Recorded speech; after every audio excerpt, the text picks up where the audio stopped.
This is his second time in this world, having been punished by the gods for committing an unforgivable sin. Before he knew it, he was inside Arath, the game world he had played for decades. His name was Orlando, and he was now trapped. But Orlando was a genius. He awakened an abnormal power that allowed him to tear apart any monster using pitch-black claws, growing stronger with every single battle. He is here to surpass everyone and tear this world down. The scene shifts, taking us to the Garden of Opulence. A man dashes through the woods, dodging attack after attack as he presses forward. Suddenly, a bolt of lightning slams into the ground, triggering a massive explosion. Emerging from the dust, a gunslinger reveals himself with weapons drawn. But the danger is far from over as more lightning bolts rain down on him. Soon after, the imposing keeper of the garden finally makes her appearance. Pointing a single finger, she conjures a fresh assault against her opponent, unleashing a barrage of lightning upon the gunslinger. He fires back rapidly, but she blocks the incoming shots and counters by hurling another massive lightning bolt right at him. Leaping into the air, the gunslinger aims his weapon directly at her face, letting out a shout as he fires point blank. Blasted by the attack, she recoils, clearly feeling the impact. Immediately after, several rings of energy begin to manifest around her. Seeing this, he realizes it's her signature AoE attack.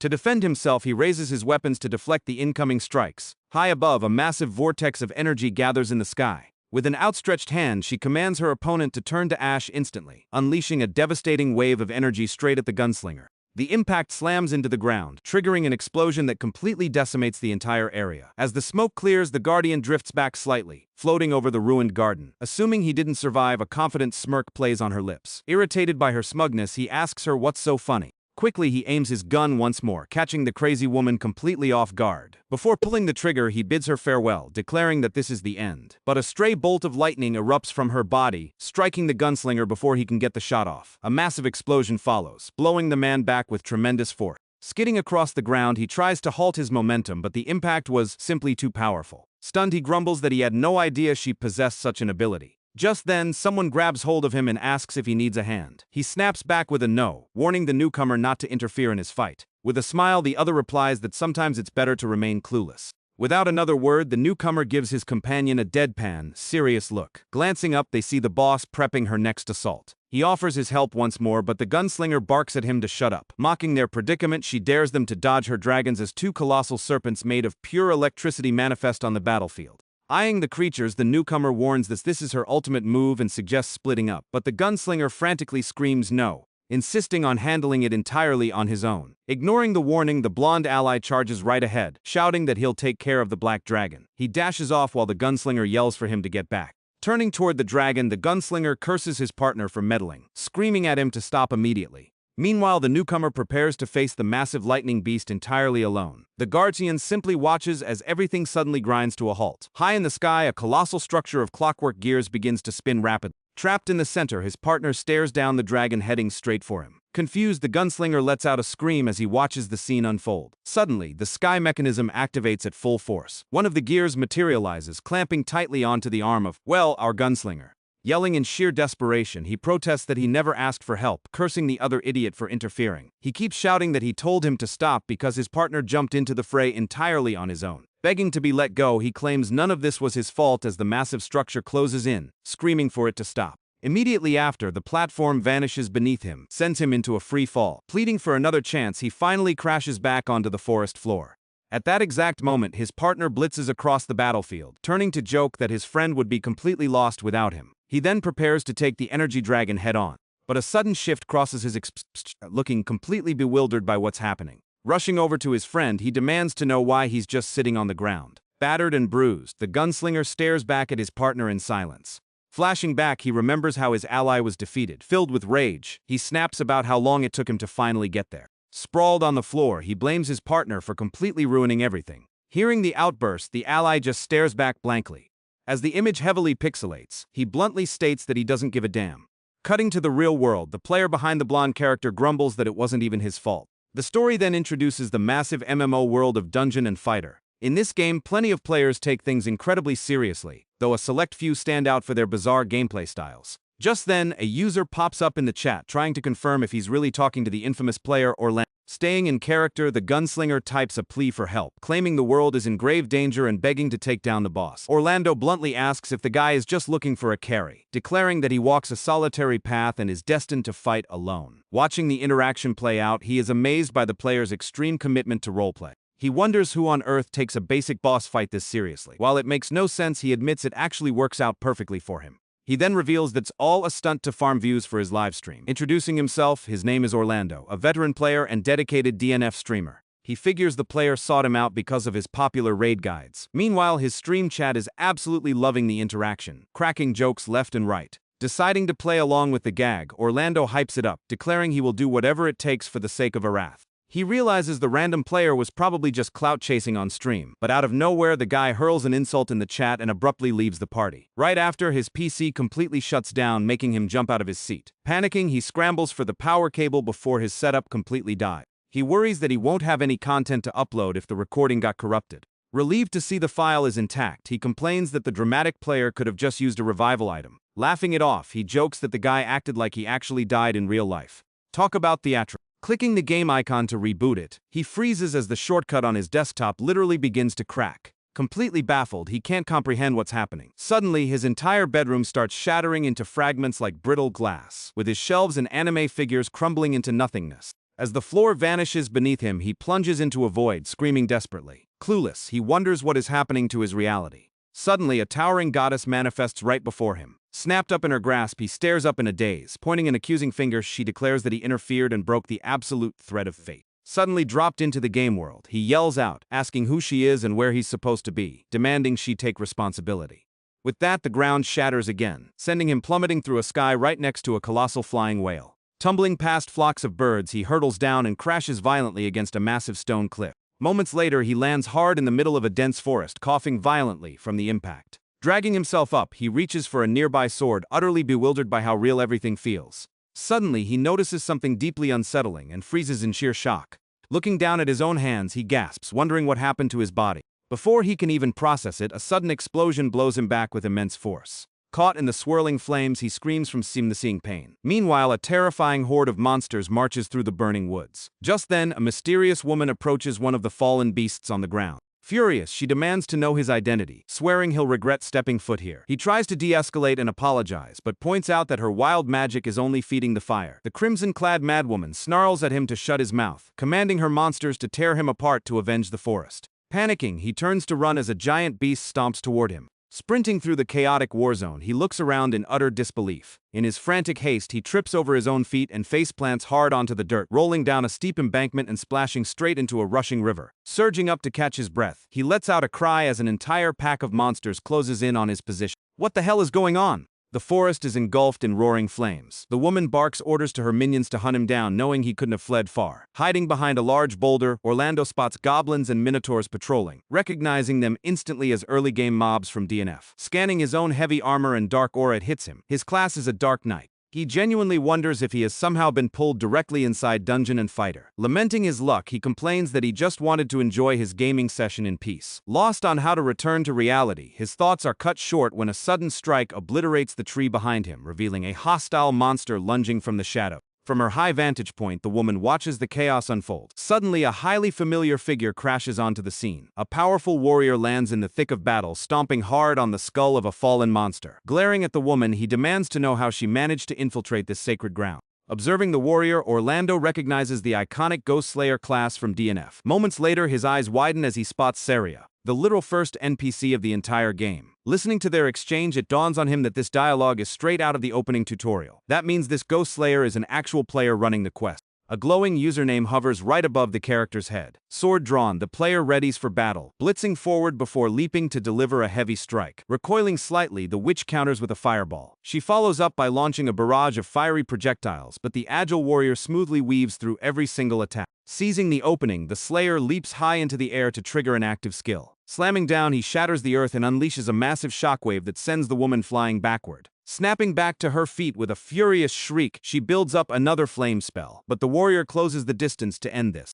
Seeing the lethal strike coming, she tries to guard, but it's far too late. With a flawless, sweeping slash, his blade cuts clean through her defenses, blasting her into the distance. Watching from the sidelines, Orlando is thoroughly impressed, noting that witnessing high-tier combos up close is infinitely more intense than on a monitor. Looking at the battered Guardian, he finds the sheer realism of the violence brutal. She struggles to her feet, muttering that she finally understands how they broke through, cryptically mentioning a tragedy that took place here. Orlando realizes that since this guy is a fellow player, he might be his ticket out of here. He sprints over, shouting to grab his attention. Suddenly, a bizarre floating clockwork gear manifests, blocking his path. The witch laments that she can't put out the spreading fire, just as the metallic mechanism clamps firmly onto Orlando's neck, sealing his voice. Frozen in place, he realizes he can't move a syllable or utter a word. Then, a cryptic voice echoes in his mind, telling him to proceed, leaving him completely stunned. The witch warns the party that they may proceed only if they are willing to risk their lives. Thanking the NPC, the player turns around and escorts Saria out. Crouched in the bushes, Orlando can only watch as they walk away, leaving him stranded.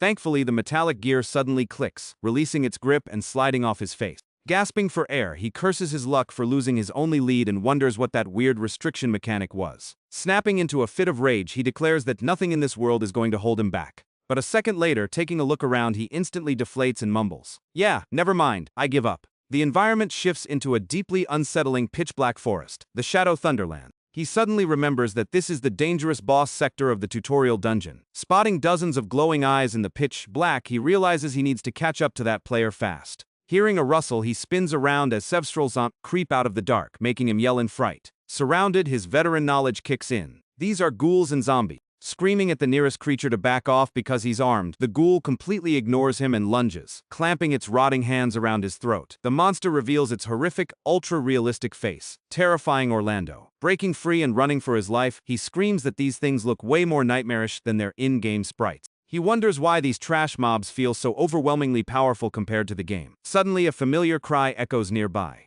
Recognizing the voice, he realizes Saria is in imminent danger. Knowing the active player must be dealing with the event, he doesn't waste a second and sprints toward the sound as fast as his legs can carry him. As he bursts into the clearing, he sees the Slayer casting an ice spell against the boss, while Saria stands completely frozen inside a solid block of ice nearby. With a shattering roar, the frost beast erupts from its icy shell. The dungeon boss, Gulgwish, has finally unveiled his terrifying form. Staring down the massive beast, Orlando stands frozen in sheer awe. He runs up to the player, frantically asking if they can talk, but the boss swings a massive frost-covered club right at them. Dumbfounded by the player's complete lack of dodging, Orlando tries to yell a warning, but the player takes a direct hit and is blasted across the area by the ice attack. The residual magic sends a jagged ice spike flying, narrowly missing Orlando. Meanwhile, the player is left completely entombed in a block of ice. Gulgish glares down, warning them not to get in his way. Desperate, Orlando bangs on the frozen barrier, screaming at the player to break out, wondering why on earth the guy is completely unresponsive. While he's distracted, a stray zombie blindsides him from the flank. The creature's jagged claws rip into his flesh, and Orlando shrieks in agony as searing, genuine pain floods his senses. This isn't a game calculation. The wound is real. As another minion leaps at him, he barely manages to cross his sword, struggling against its weight while crying out in pain. Panicking, he screams that it hurts too much and that he's going to die right here. The monster snarls, baring its decayed teeth against his blade. Refusing to let his life end in a tutorial, he lets out a primal roar, gathers every ounce of strength left in his body and slices the monster completely in half. Catching his breath, he looks up, wide-eyed. With the first threat down, he braces himself as the rest of the pack swarms in. There's zero time to think. More creatures are charging at full speed. Gripping his hilt, something clicks. He starts to instinctively understand the true capabilities of his Dark Knight body. A confident source places his fear. He spins around to face the coming horde, cleanly slicing through every monster that dares step into his path. Over a decade of muscle memory and game knowledge floods his consciousness. Every skill and animation is perfectly engraved in his mind. The moment he envisions an attack, his physical body seamlessly executes the complex swordplay entirely on its own, channeling the ultimate Dark Knight toolkit. Facing down the minions, he claims the field is already his, but Gulgwish counters by unleashing a massive wave of frost. In that split second, a glowing skill card manifests right before Orlando's eyes. Launching an uppercut, he shatters the incoming ice barrier and surges directly toward the boss, unleashing a relentless sequence of slashes. He weaves basic strikes seamlessly into a rapid, sweeping cut, maintaining the pressure with another heavy blow against the beast. To close the chain, he goes for a devastating finisher. But the boss barely manages to summon a massive glacier wall to protect himself, creating a towering frozen barrier in the middle of the burning wood. Believing he has successfully turned the tide, the boss lets out a booming, confident laugh. Suddenly, a brilliant light cuts through the darkness of the battlefield. Capitalizing on the opening, Orlando blitzes straight through the shattered defenses, catching the monster completely off guard. Gulgish can only stare in utter shock as Orlando unleashes a rapid succession of sword strikes across his chest. Utterly bewildered, the giant beast can't comprehend how a human is striking this fast. Orlando confidently explains that his class allows him to cancel animations and fluidly chain separate attacks together. Under the weight of the relentless combo, the boss's massive form begins to fracture into brittle shards of ice. Smirking, he calls out the true nature of his power, the skill combo system. He concludes coldly, "This is just the absolute baseline for a dark night." Gulgish collapses to the dirt, broken and writhing in agony. Knowing he needs to secure the area and restore the magic circle before his strength gives out, Orlando wastes no time, driving his blade straight through the monster's skull. Burying the blade deep, he mutters that he'd almost forgotten how incredibly tedious high-level ghouls could be. With its life force extinguished, the boss turns to particles and fades away. Immediately after, a glowing magic circle materializes on the ground right beside Saria. Watching the spectacle unfold, he realizes the true dungeon event has officially triggered. Completely bewildered, he finds himself staring down at a mysterious glowing card that appeared in his hands, wondering what purpose it serves. Suddenly, the card shatters into brilliant fragments, unleashing a blinding light that blankets the entire cavern. Floating majestically from the radiance, the towering goddess from before manifests once more. Fed up with being jerked around, Orlando snaps, shouting that he doesn't want to deal with her cryptic games again. Unfazed, she commends him for successfully passing the first trial to become the Flamebearer. Gritting his teeth in anger, his lore knowledge kicks in as he glares at her, uttering her true name, Nimir, the goddess of wisdom. He recalls that she is an omnipotent entity capable of traversing dimensions. Agitated, he barks that she's supposed to be nothing more than a collection of pixels in a video game, demanding answers. Nimir calmly asks she chose him because he possesses the unique capability to fulfill the grand mission, completely ignoring his frantic questions to his utter frustration. He notes that in the game's original translated lore, the blade explicitly refers to the chosen adventurer. This makes him wonder if she dragged him here for a completely different purpose. With a serene smile, Dot simply points a finger at him, making him yell as a strange energy washes over him. He flatly refuses to cooperate, demanding to be sent back home, but she simply replies that the fate of this world is now his sole responsibility. "I don't get it," he fires back, demanding to know what crazy responsibility she's talking about. Suddenly, a razor-sharp shard of light shoots forward, piercing straight into Orlando's forehead. Instantly, an overwhelming flood of foreign memories rushes into his mind, showing visions of absolute ruin, broken timelines, and everything going horribly wrong. While he stands frozen from the mental overload, the goddess gracefully turns and begins to drift away. Clutching his throbbing head, Orlando drops to his knees on the dirt, thoroughly disoriented by the sheer volume of data forced into his brain. Nimir then explains that the fallen blade from earlier was actually a real human summoned from his exact dimension. She reveals that because that human grew arrogant and defied the destined path of the blade, the Time Lords had to step in and execute a hard system reset. Looking directly down at him, she reiterates that cleaning up this temporal mess is on him. Shocked, Orlando realizes the ranger player he saw on stream was a real person who just got erased. Seeing his dread, the goddess offers only a subtle, knowing smile. She manifests a vision showing a dark corruption spreading like wildfire across Arath, explaining that this anomaly has completely shattered the standard trials meant for incoming adventurers. She warns him that if left unchecked, the timeline will collapse into a permanently distorted future. Therefore, she tasks him with acting as her anchor, the master blacksmith's tongs that must forge and guide the true blades of fate. Utterly perplexed, he questions what these trials even mean and why he has to play guide. Suddenly, a memory from the game's actual coding flashes before him. The player is supposed to defend Saria while she purifies the magic circle. He realizes that without his interference, Saria would have been slaughtered by the buffed mobs. The corruption is essentially a game-breaking glitch, and he's the debugger who has to patch it. With a slight nod, Nimir confirms that is exactly his purpose. Pleased that he understands, she abruptly drops him from the celestial heights, commanding him to root out the source and cleanse the world's corruption. Hurting through the air, Orlando screams back, complaining that she's acting like he actually volunteered for this suicide mission. She promises to return him to his world the exact moment the mission is accomplished. Agitated, he yells that he at least needs high-tier buffs if he's stuck with a baseline character. Suddenly, his descent slows, bringing him into a chamber filled with massive glowing red crystals. Nimir explains that while she cannot grant him direct divine powers, she can gift him one absolute system item. Scanning the options, Orlando recognizes ultra-rare avatars and endgame epic gear. Then his eyes spot a specific system exploit, and a brilliant idea forms in his mind. The goddess is left completely stunned when he turns down her high-tier gear offers. Ignoring the flashy weapons, he demands a permanent activation of the king's contract. Granting his precise request, she unlocks the chosen system privilege. A spectral crown materializes before him and sinks directly into his chest, finalizing their binding contract. Feeling a massive surge of energy, Orlando readies himself for the journey ahead, staring at his glowing hands in absolute disbelief at the raw power humming through his veins. Hoping to push his luck, he asks if she can throw in infinite stamina or a similar cheat code. In response, she permanently detaches his physical body from mortal limitations like hunger, fatigue, and physical stress. He tries to complain that he meant infinite mana, but she cuts him off, warning that this is the last time she will manifest before him. From here on out, he must find the path to her on his own.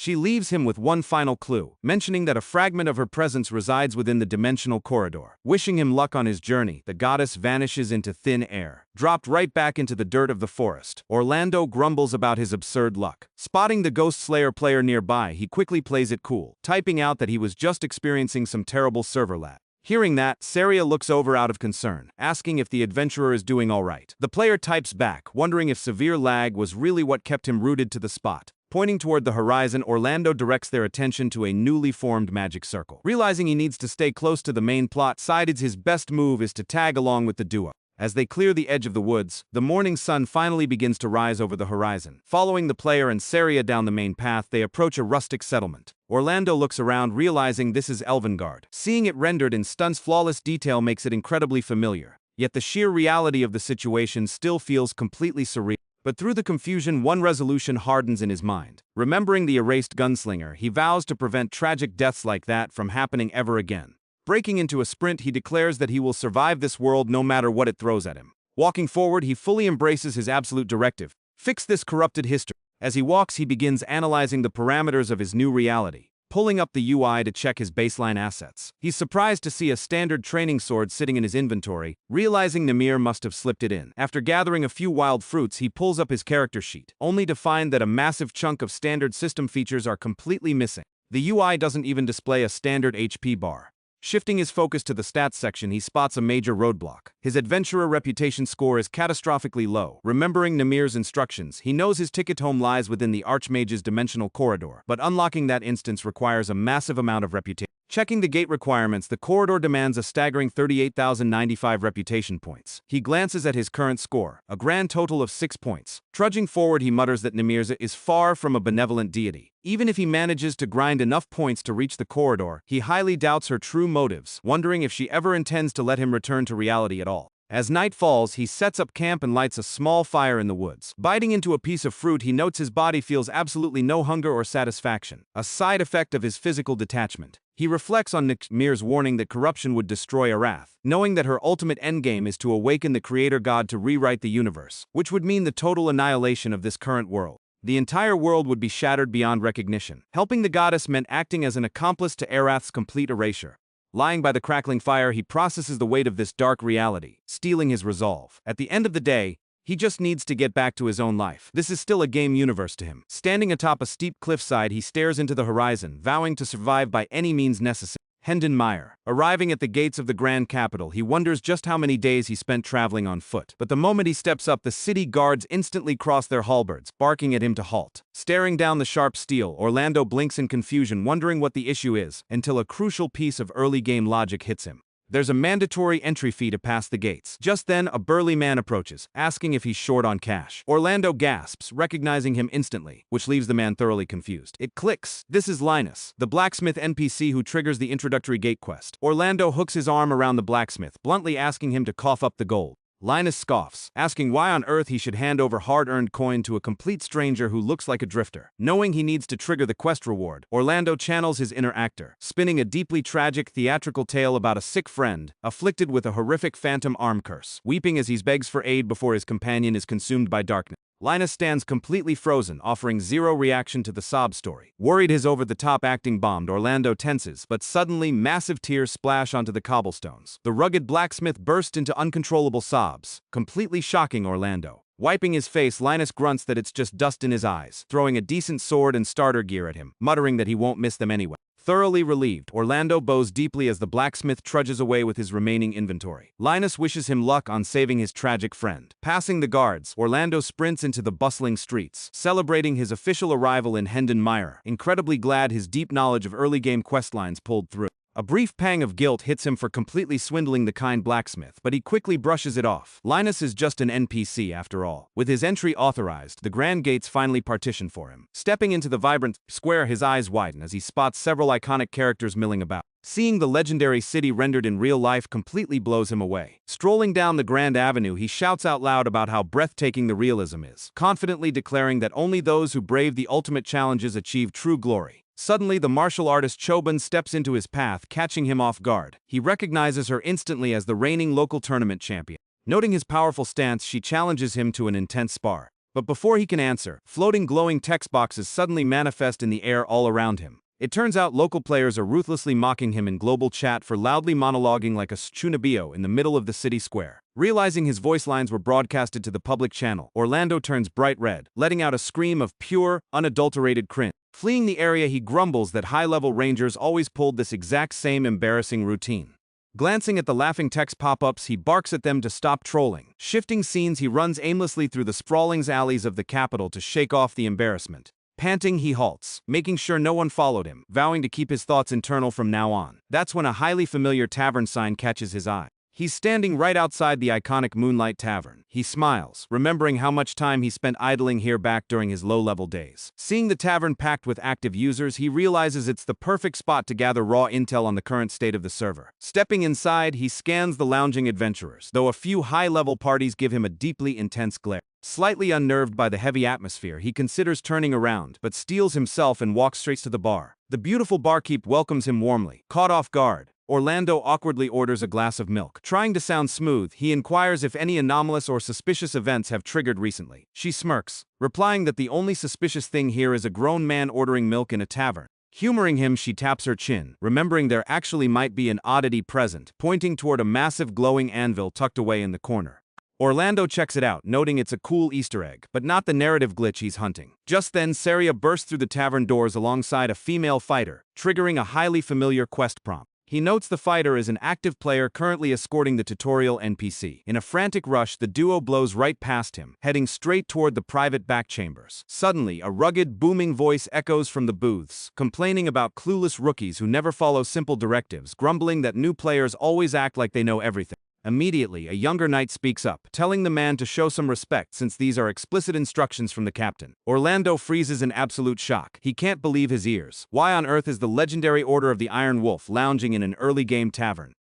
The Iron Wolf Knights serve the Empire directly, and their current event progressions they should be deep inside the Sky Tower. Standard players only interact with them across high-tier maps, making their sudden appearance in a starter bar highly anomalous. Orlando logs his coordinates and racks his brain, remembering that Fiona, the short-haired blonde, and Dan, the Vanguard soldier in the black helmet, are fixed NPCs locked to the Sky Tower's Puppet Museum dungeon. Even Lenny, the hyperactive knight, is hard-coded to stay in the Sky Lobby. None of them belong here. Listening closely, he realizes their dialogue suggests they've already cleared the lower floors ahead of schedule. The moment the squad mobilizes to tail the female fighter, Orlando narrows his eyes. This is definitely the timeline corruption Namir warned him about. Watching the knights march out of the tavern, Orlando realizes he has to move. He decides to shadow them back to the Sky Tower to investigate. Tailing them loosely, he overhears that their captain is oddly hyper-focused on the female player. Orlando locks in his new primary objective: deduce which of these elite knights has been hit by the corruption glitch. To stop the script from breaking further, he tries to rush past the tower's security, but the guards cross their spears instantly, barring his entry. Annoyed at being blocked again, Orlando gets into a heated verbal argument with them. From the shadows, a mysterious player quietly watches the scene unfold. Realizing he needs a proper merchant pass, Orlando remembers the regional NPC, Roger Levin, and bolts to find his shop.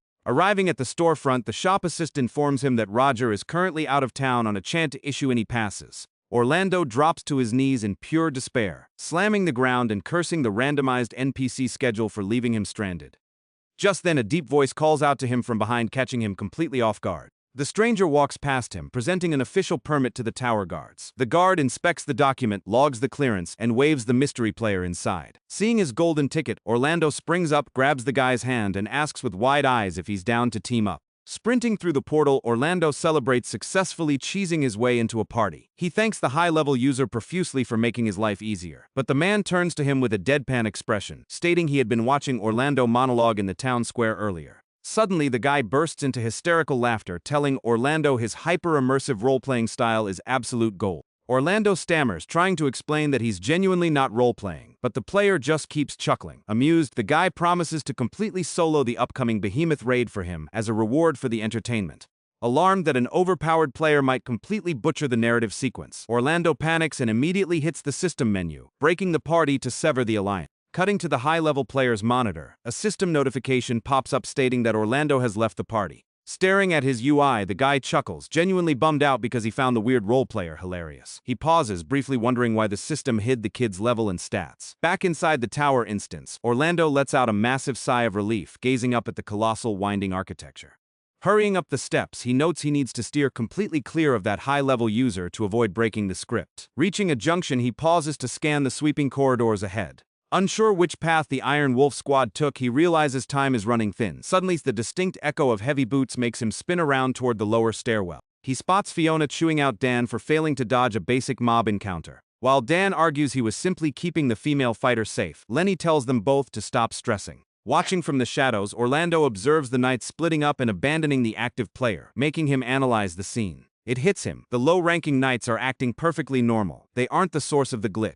All his suspicions immediately shift onto Captain Van, the commander orchestrating the entire deployment. Orlando bolts up the winding stairs at maximum speed to intercept him.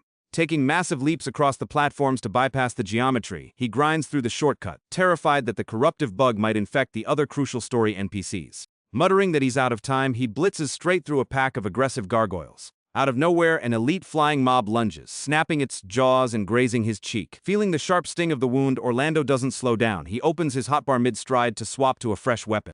Gripping his sword, he bashes the hilt into the monster's skull to break its hold, but a whole swarm of flying beasts immediately swoops down to finish him off. He barely manages to bring his blade up to parry a lethal swipe. Realizing his reckless haste left his guard completely wide open for the incoming assault, he finds himself completely swarmed deep within the tower dungeon. While he's occupied clearing the smaller trash mobs, a massive armored dragonoid winds up a heavy overhead smash. Slaying the last small minion, Orlando turns just as the elite beast charges him. White-knuckling his hilt, he channels his stats into a direct counter-strike.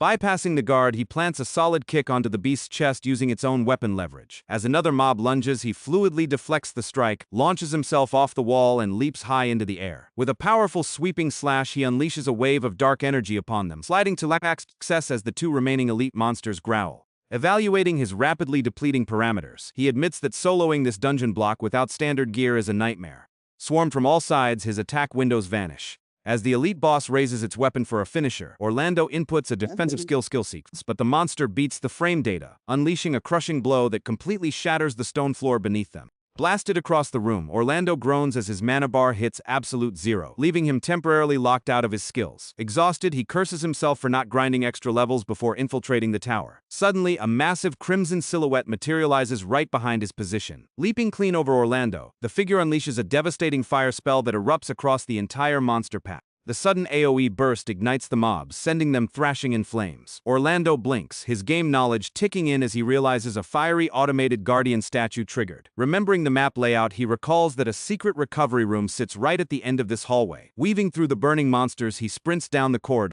Reaching the end room, he smiles as he steps right onto a hidden full recovery circle. Instantly revitalized, his bars max out. He spins around to face the pursuing flying mobs, unleashing a barrage of dark slashes that hit with absolute maximum multipliers. In a flawless execution of high-speed combos, he completely wipes out the remaining forces in the hall. With the floor cleared, Orlando leans against his sword to catch his breath. Golden light floods his body as his level up triggers, a reward for clearing a massive wave solo. Swapping to a higher statistical weapon unlocked by his level, he smirks, ready to ride this momentum. Just then, a fresh batch of floor guardians spawns, rushing him all at once. He instantly inputs a fresh active skill, striking down the front line with a flawless cross-shaped energy wave. While the small fries crumble, the elite commander merely glares from the back.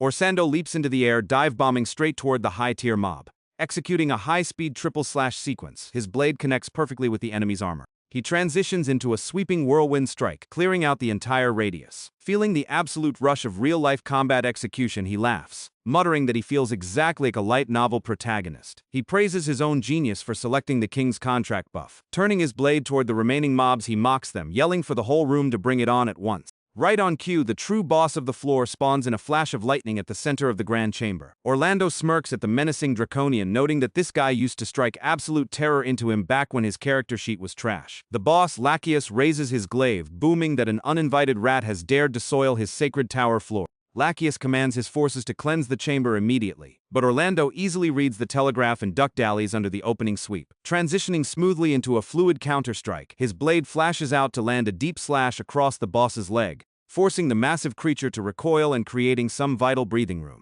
He instantly combos into a dark slash to chunk the boss's health bar. Just then, a stray dragonoid attempts a surprise flank. The mob commits to its strike, but our protagonist cleanly uses an iframe dodge at the last possible millisecond, resetting his stance. Mocking the enemy's terrible frame data, he tells the monster it's way too slow to ever land a hit on a pro.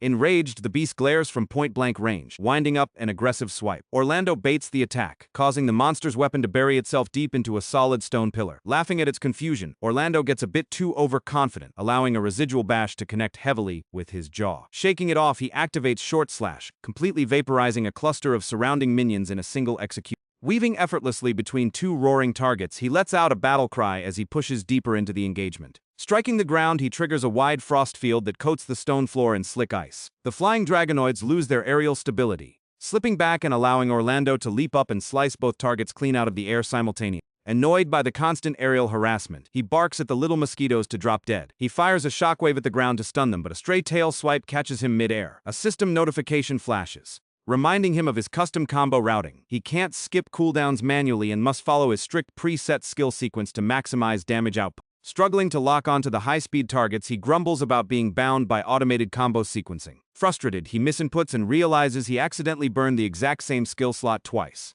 Taking a heavy blow to the ribs, he wheezes, reminding himself that his actual life is on the line here. There are no respawns. Before he can recover, the boss's massive tail whips around, binding him tightly. Slammed into the cobblestones, the raw force catches him off guard, but Orlando cleverly uses the tail's recoil to launch himself upward, planting a heavy boot onto the beast's muzzle. Resetting his stance mid-air, he drives his sword downward toward the skull, but out of nowhere, a spectral energy spear drives straight through the monster's torso as Lacheus prepares to unleash his ultimate skill. The Draconian Lord discharges a blinding beam of pure energy straight across the hall. Ignoring the searing pain in his muscles, Orlando charges up his highest damage finisher to clash with the boss's ultimate, unleashing a massive crescent wave of dark energy. The projectile cuts clean through the blade, striking Lacheus full-throated and catching him completely off guard. Aware that a floor boss wouldn't go down from a single finisher, Orlando braces himself, but the monster instantly recovers and discharges a second, faster energy beam that hits him dead on.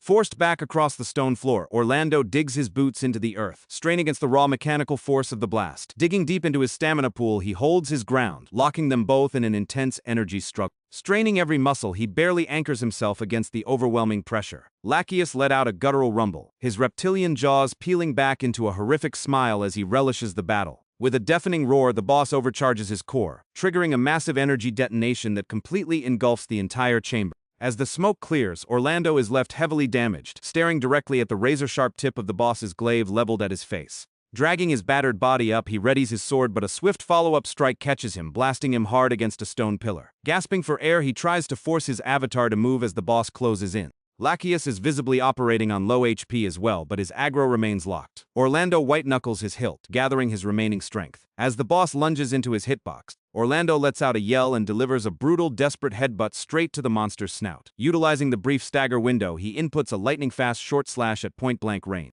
Attempting to cast his next combo chain, his legs give out from structural fatigue, sending him crashing to the dirt. Lacheus looks down, mockingly asking if the tiny human is finally broken. The weapon falls, but Orlando activates a phase shift, teleporting cleanly out of the tracking zone. Bleeding out, he begins audibly reciting a skill macro sequence, leaving the boss thoroughly confused by the strange muttering. Letting out a deafening shout, a torrent of dark energy erupts from his aura. Channeling the stored combo points, he unleashes a devastating leap strike directly onto the boss's face. The raw velocity breaks Lacheus's tracking completely, leaving him utterly defenseless against the crushing kinetic impact. Reeling from the blow, the Draconian Lord gasps, unable to comprehend where this absurd surge of physical pressure came from. Orlando smirks, revealing the mechanical exploit of his Dark Knight toolkit. He explains that his movement sequence wasn't designed to run away. It was a precise stacking mechanic meant to build up massive combo multipliers for a devastating final hit. Taking the full brunt of the multiplier, Lacheus coughs up black blood, but in a desperate final stand, overcharges his aura to unleash a radial shockwave. The energy expands across the room, completely trapping Orlando within the kill zone. Locking in his eyes, Orlando smiles and executes the fifth and final stage of his perfect skill chain. The deeper the combo phase, the higher the damage scaling, hitting a massive 200% multiplier on the fifth strike.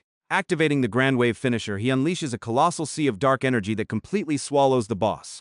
The structural impact triggers a blinding flash that illuminates the entire hall, before the Sky Tower room finally grinds to an absolute silence. The devastating energy blast strikes Lacheus dead center, completely obliterating his HP bar and tearing his digital model into particles under Orlando's perfect combo. Landing heavily amidst the smoking debris, Orlando finally concludes the exhausting boss encounter. Catching his breath, he notes the system-cleared text for the Dragonoid Nest dungeon. Collapsing onto his back, he sighs, glad he managed to successfully clear the instant solo. But before he can even rest, a contingent of armored elite soldiers bursts into the room, drawn by the loud explosions. Surveying the obliterated boss room, they spot Orlando lying in the middle of the wreckage, a soldier quickly alerting their vice captain to the survivor. Stepping over the remains of an elite mob, Orlando notes the zone clear is registered. He stretches, admitting that soloing a boss without an active healer was an absolute nightmare. Pushing himself up, he dusts off his armor, ready to climb the higher levels of the Sky Tower. Checking his UI, he smiles. He hit level 15, and his HP bar has completely refilled from the level up reward. Excited, he looks down to collect the rare boss drops, but freezes when he realizes the ground is completely bare. Confused, he wonders why on earth high-tier mobs yielded 0 loot drops. Suddenly, a stern, authoritative voice echoes behind him, demanding to know if he was the one responsible for slaughtering the floor guardians. Orlando jumps, spinning around instantly. He absolutely did not expect to run into this specific lore character so early. The stern commander demands his identity, and Orlando's veteran memory immediately clocks his true name: Hertz. Before he can reply, Hertz swings his weapon, sending jagged blood spikes driving into the stone around Orlando, leaving him completely cornered by the elite squad. Hertz commands him to state his name, rank, and affiliation, demanding to know how a random adventurer recognizes his title. Orlando sweat drops, wondering how he's supposed to explain that Hertz is literally a legendary NPC famous among the entire player base, notorious for being the only character whose strict, unyielding personality setting was never nerfed across game update. Receiving no immediate reply, Hertz grabs him by his collar. Orlando quickly spins a lie, claiming he received a clearance pass from Roger Levin. Hertz narrows his eyes, commanding him to hand it over for official verification. Breaking into a sweat, Orlando stammers that his companion currently has it on the lower floors, trying to bluff his way past the rigid vice captain. Hertz commands his squad to escort Orlando downstairs to locate this friend and verify the story. Escorted by the heavy guards, Orlando curses his luck for running into the most stubborn NPC in the game.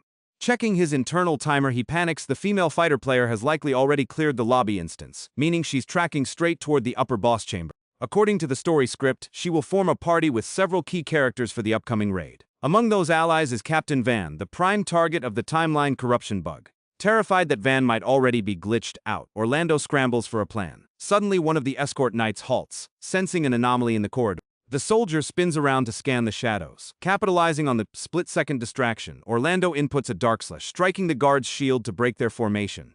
Hertz snaps around in surprise, wondering how a low-level drifter managed to draw a secondary blade with that kind of velocity, raising his partisan to smoothly block Orlando's follow-up and shield his soldier. Before Hertz can counter, Orlando triggers a swift displacement skill, vanishing into thin air and remanifesting several yards down the hallway to maximize distance. Agitated by the slippery maneuver, Hertz barks that cheap parlor tricks won't save him from Imperial custody. Ignoring the threat, Orlando pre-inputs his next escape skill. Orlando drops a massive flashbang item, shouting that it's time to bounce. Hertz roars through the blinding light, ordering his men to seal the exits. Darting down the corridor, Orlando opens his inventory to check for consumables, but out of nowhere, a massive projectile is hurled at his back with absurd kinetic force, making him yell as it collides with him mid-stride.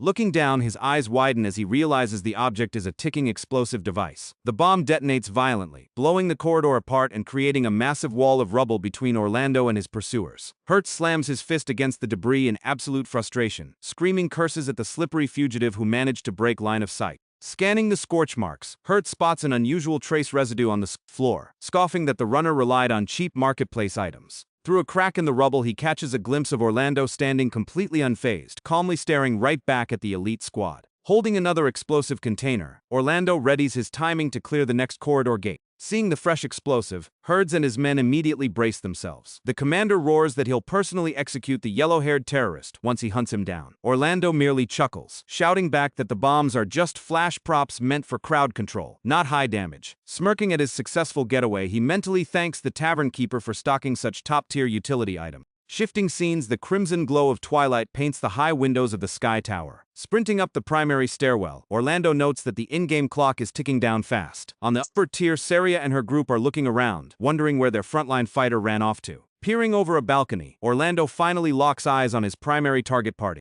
Saria blinks in surprise, pointing him out to the group as a fellow explorer. The legendary swordmaster Agonzo steps forward, calmly telling Orlando to evacuate to a safe zone immediately. Captain Van grunts, telling everyone to stop wasting time on distractions. Hearing that exact voice frequency, Orlando locks in. He has finally located Captain Van inside the instant. Orlando sprints toward the group, declaring he's here to intercept the captain. But before he can cross blades, Hertz and his pursuit squad crash onto the floor, having tracked the blast residue. Orlando tenses, not expecting the stubborn vice captain to close the distance this fast.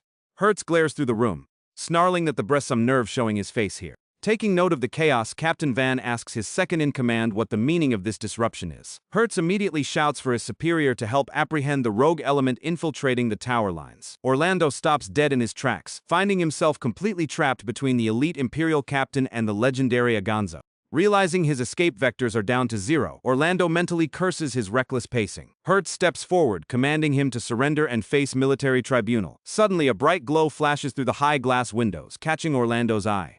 Pointing frantically outside, he shouts that a massive anomalous glitch creature is flying right toward the tower. The elite knights instinctively glance up, seeing nothing but the standard stone architecture. Capitalizing on the split-second distraction, Orlando lets out a loud shout, shatters the nearby glass panel, and leaps straight out of the tower structure. Van and Hertz stare in absolute shock at the suicidal escape maneuver, as the collapsing window frame seals the exit behind the airborne adventurer. Using a movement skill mid-fall to anchor onto a lower outer ledge, he executes a flawless high-speed getaway. Safe on a lower platform, he takes a moment to catch his breath. Annoyed at failing to inspect the captain closely, he notes the corruption glitch hasn't fully taken over yet. Watching the squad advance through the upper gates, he resolves to purge the bug before they cross into the final boss sector. Back with the main party, the fighter player types out a query asking who that weird NPC was, while Saria simply notes his presence was highly irregular. Captain Van suggests taking a tactical pause to rest up on the next landing. Tailing them loosely from the outer scaffolding, Orlando pushes through his physical fatigue, praying he can intercept them before they cross into the scripted boss room trigger.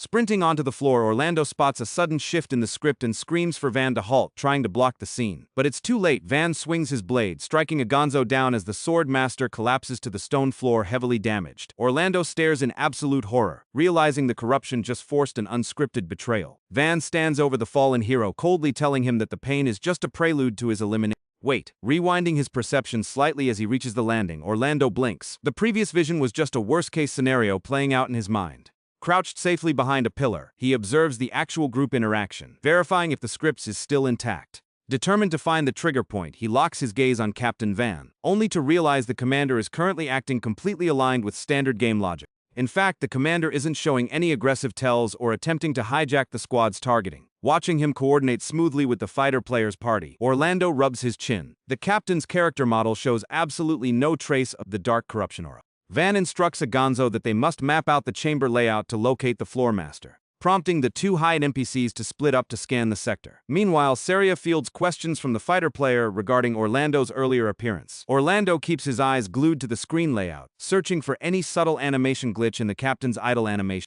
Watching the captain bid farewell to the party, Orlando feels his veteran intuition tingling. Even if the text lines match the official database 100%, the timing feels completely off. He scratches his head. If the commander isn't the one carrying the bug, who is? He notes that the anomalous tavern encounter from earlier was never part of the official release code. Suddenly, a cluster of high-tier stone golems spawns in a flash of red light, blindsiding the party in the main corridor. The mobs charge, locking aggro onto the knights and nearby players. Annoyed by the sudden ambush, Van draws his longsword and demands that the true master of this chamber unveil themselves immediately. Watching the skirmish unfold, Orlando analyzes Van's dialogue prompt. Remembering the divine card mechanic Namir dropped, a chilling thought hits him. If an NPC dies to a corrupted instance, their data gets permanently converted into an item card.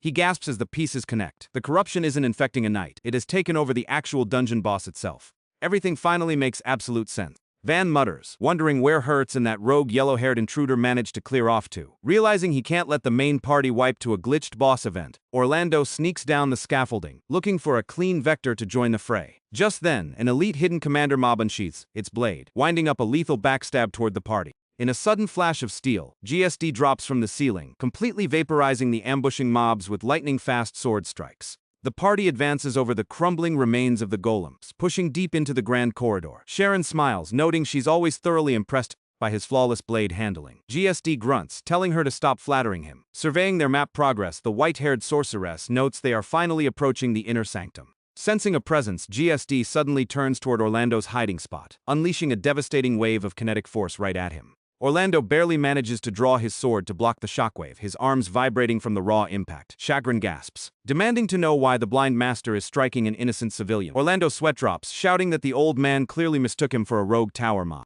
Agonzo comments that the residual energy hum coming from Orlando's weapon feels highly unusual. Lowering his guard, Orlando catches his breath, realizing he almost got one-shotted by a legendary NPC. Sharon narrows her eyes, demanding to know why he's tracking their high-level raid unit. Orlando plays his cards, explicitly calling out Sharon and GSD by their true titles, thoroughly shocking them with his deep knowledge of their identity. Aware that they are scripted to join the upcoming floor clear, Orlando requests to officially join their lobby. Sharon flatly refuses, stating they don't carry unverified novices into dangerous zones. Recognizing their logical mistrust, Orlando smiles, pointing out that if they want to clear the upcoming glitch dungeon safely, his specialized meta-knowledge is their only shot at survival. Orlando tries to drop a deep lore name, referring to the old master by an old beta test moniker. Sharon gasps, thoroughly confused by the name drop. Orlando turns to the rest of the squad, but the characters stare back blankly, stating that no such identity exists in the Tower records, completely throwing off his script prediction. Agonzo confirms that while a legendary swordmaster commands the high tiers, the name Orlando uttered is completely wrong. Orlando panics, unable to comprehend why the lore data isn't matching up. Then it hits him: the server patch didn't just corrupt the timeline, it completely overhauled and remade the underlying database string.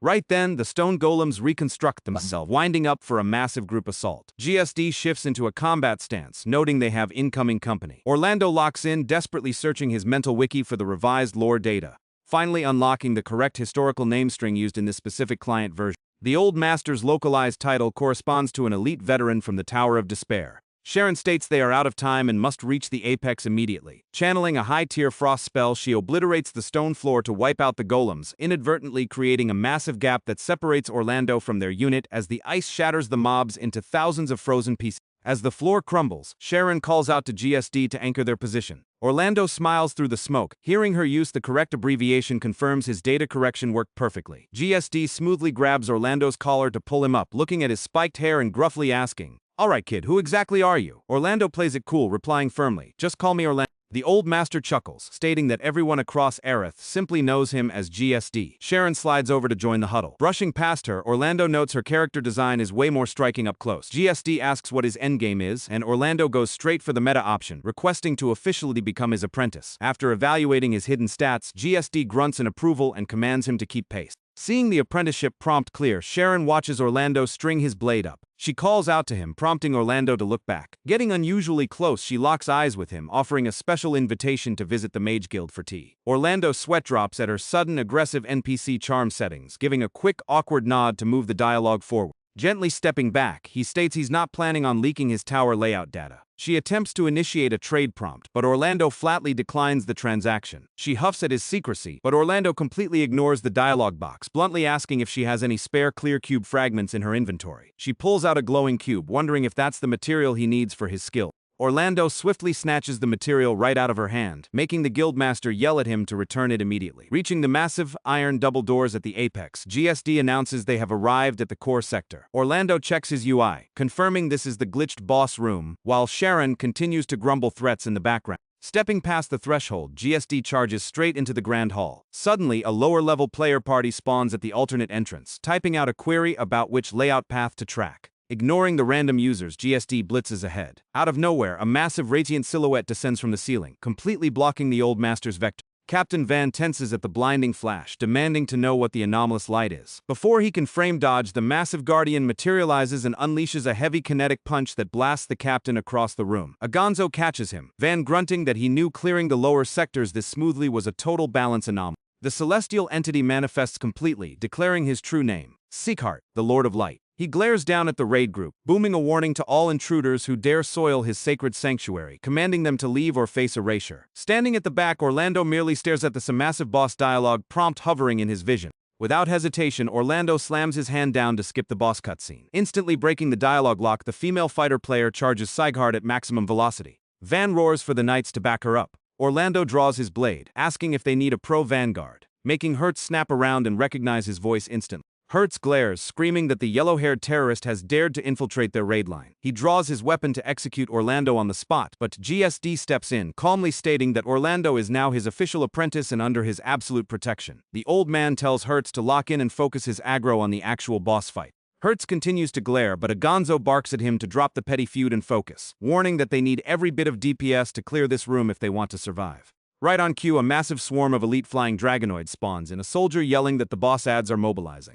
wasting 0 frames. GSD charges, cleaving the first wave of ads with a single sweeping strike. Sharon follows up, casting a massive magical blast that tears into their flanks. Pooling their DPS, the unified raid party clashes with the flying swarm, Hertz bringing up his great shield to block an incoming elite strike. Orlando grumbles that he originally wanted to just sit back and analyze the boss mechanics, but the absurd density of the mob spawns forces him into action. He notes that the system UI isn't tracking the guest party's damage scores. Slicing a Dragonoid clean across the hall, he watches the female fighter seamlessly execute a dash attack, landing a heavy blow right on Sieghart's hitbox. With a crushing martial arts combo, she slams the boss hard into the stone floor. Instantly, all the active ads in the room freeze, their AI routines grinding to a halt. Van lowers his blade, wondering aloud if the floor guardians desponded because their commander was neutralized. Saria steps closer, asking if the instance is successfully cleared, but Sieghart's armored hand suddenly twitches on the cobblestones. A massive pillar of radiant energy erupts from the center of the chamber as the boss surges back to full health, booming that he will incinerate all who oppose his absolute directive.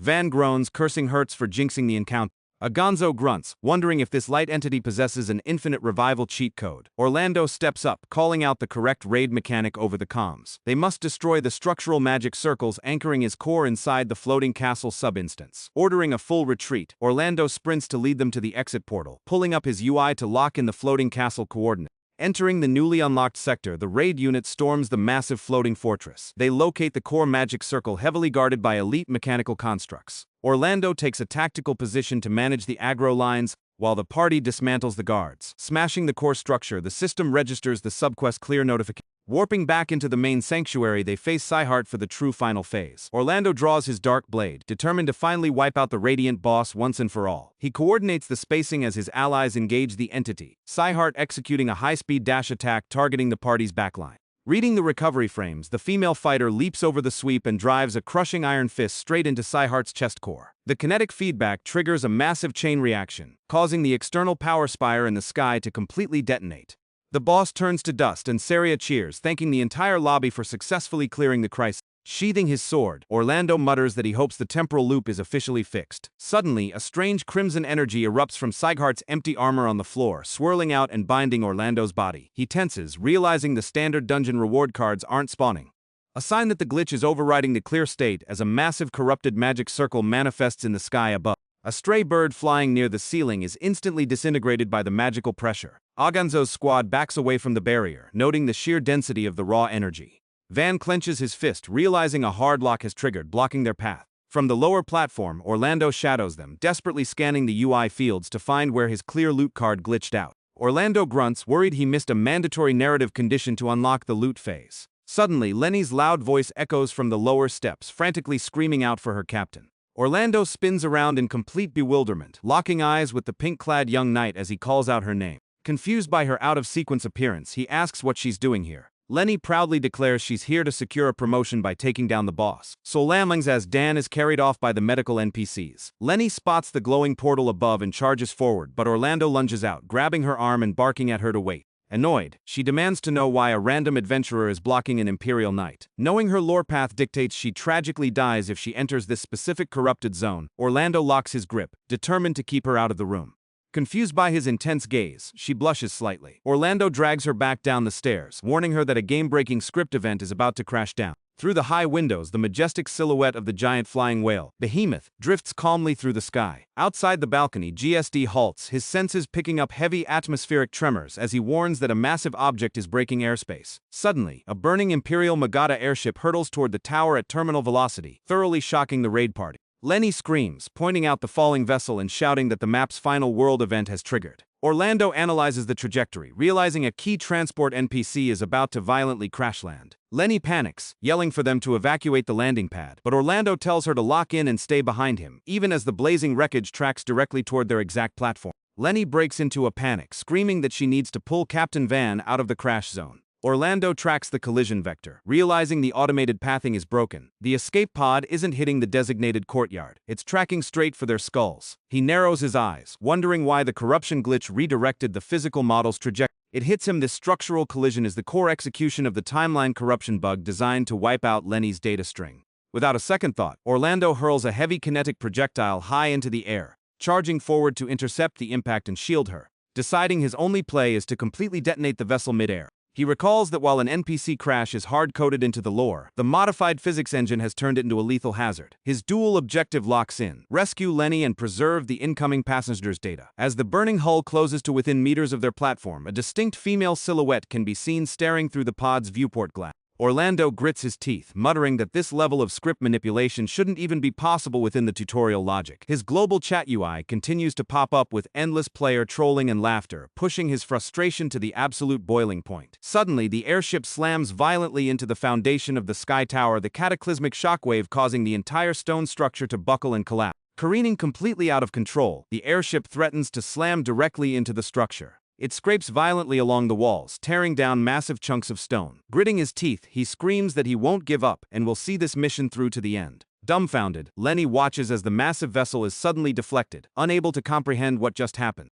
Desperately checking her inventory, she yells to ask if he threw one of those bizarre fruits. Scraping hard against the tower, the airship continues its destructive descent, tearing itself apart piece by piece. Shouting at it to halt, he hurls another fruit. Rocketing through the air at incredible speed, the projectile strikes the side of the vessel. Upon impact, the fruit ricochets and thuds against the base of the hull. High above, the group hears the echoing crash and wonders what is happening. Gonzo and Van peer over the edge, completely baffled by the chaos unfolding below. Plunging alongside the structure, the falling vessel obliterates everything in its path, sending both men into a state of sheer panic. Orlando grabs another fruit, gearing up for one final throw. Striking it mid-air, he makes it bounce violently off the debris of the collapsing tower. Without letting a beat, he unleashes another one to keep his combo streak alive. Witnessing this absurd spectacle, Lenny shouts, asking what that idiot is trying to pull now. With a swift swing of his sword, he bats an object straight toward the apex of the structure, targeting the base of the airship to alter its trajectory. But suddenly, horror sets in as he realizes his inventory is completely empty.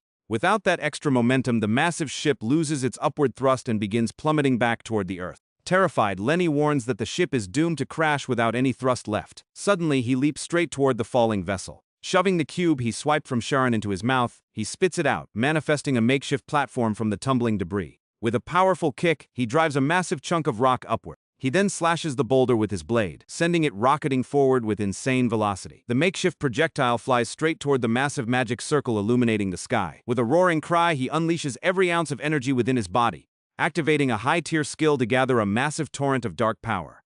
Shrouded in dark aura, he lunges forward for a final strike against the boulder. Unleashing his full might, he triggers a devastating burst of raw energy. The impact shatters the rock and propels the fragments upward with explosive force. The projectile slams into the airship, instantly setting off a cataclysmic explosion. The violent shockwave hurls him backward, leaving him unable to recover. Below, Van screams for everyone to hit the dirt and take cover. The airship rips apart in a chain of fiery explosions raining down from the heavens. As burning G showers the area, the group looks on in utter disbelief. With the event successfully concluded, the loot reward card finally pops up before him. He smiles, celebrating his victory over the castle's secret event. The only catch? He is currently free-falling from the top of the tower with absolutely no plan on how to land safely. Reaching out in vain, he watches his sword plummet far beyond his grasp. Suddenly, a hand clamps tightly around his wrist, halting his fatal descent. Shocked by the sudden rescue, he looks up to see his savior. Gripping his hand firmly, Muse tells him that they are finally even for everything that happened in the past. Staring at his shattered blade, he mutters about the insane recoil of that explosion. Grumbling to himself, he realizes his inventory is practically wiped out and his gold balance is sitting at absolute zero. Despite the setbacks, he successfully leveled up and unlocked a brand new skill, though activating these high-tier powers will require rare cube fragments. Reviewing his skill tree, he realizes he is going to need a massive stash of consumables. Pausing for a brief moment, he plans his next move. With no other viable options, he decides to head toward the Wizarding Guild. Meanwhile, winding back the clock by a single day at the entrance of the tower, the situation looked entirely different. There, he stood face to face with Lenny, who was furiously arguing about what had gone down. She claims he only stopped the vessel to save his own skin, not out of any desire to rescue her. Stomping her foot, she demands he pay her back for saving his life, prompting Orlando to threaten her by saying he will report everything directly to her guildmaster. Flicking a confident smile, she just stares at him in silence before suddenly flicking him hard right in the middle of his forehead. Smirking, she demands he treat her to a meal as a proper reward. Laughing at the awkward tension, Van asks if they are going on a date while Hertz chimes in, joking that Orlando is living the absolute dream life.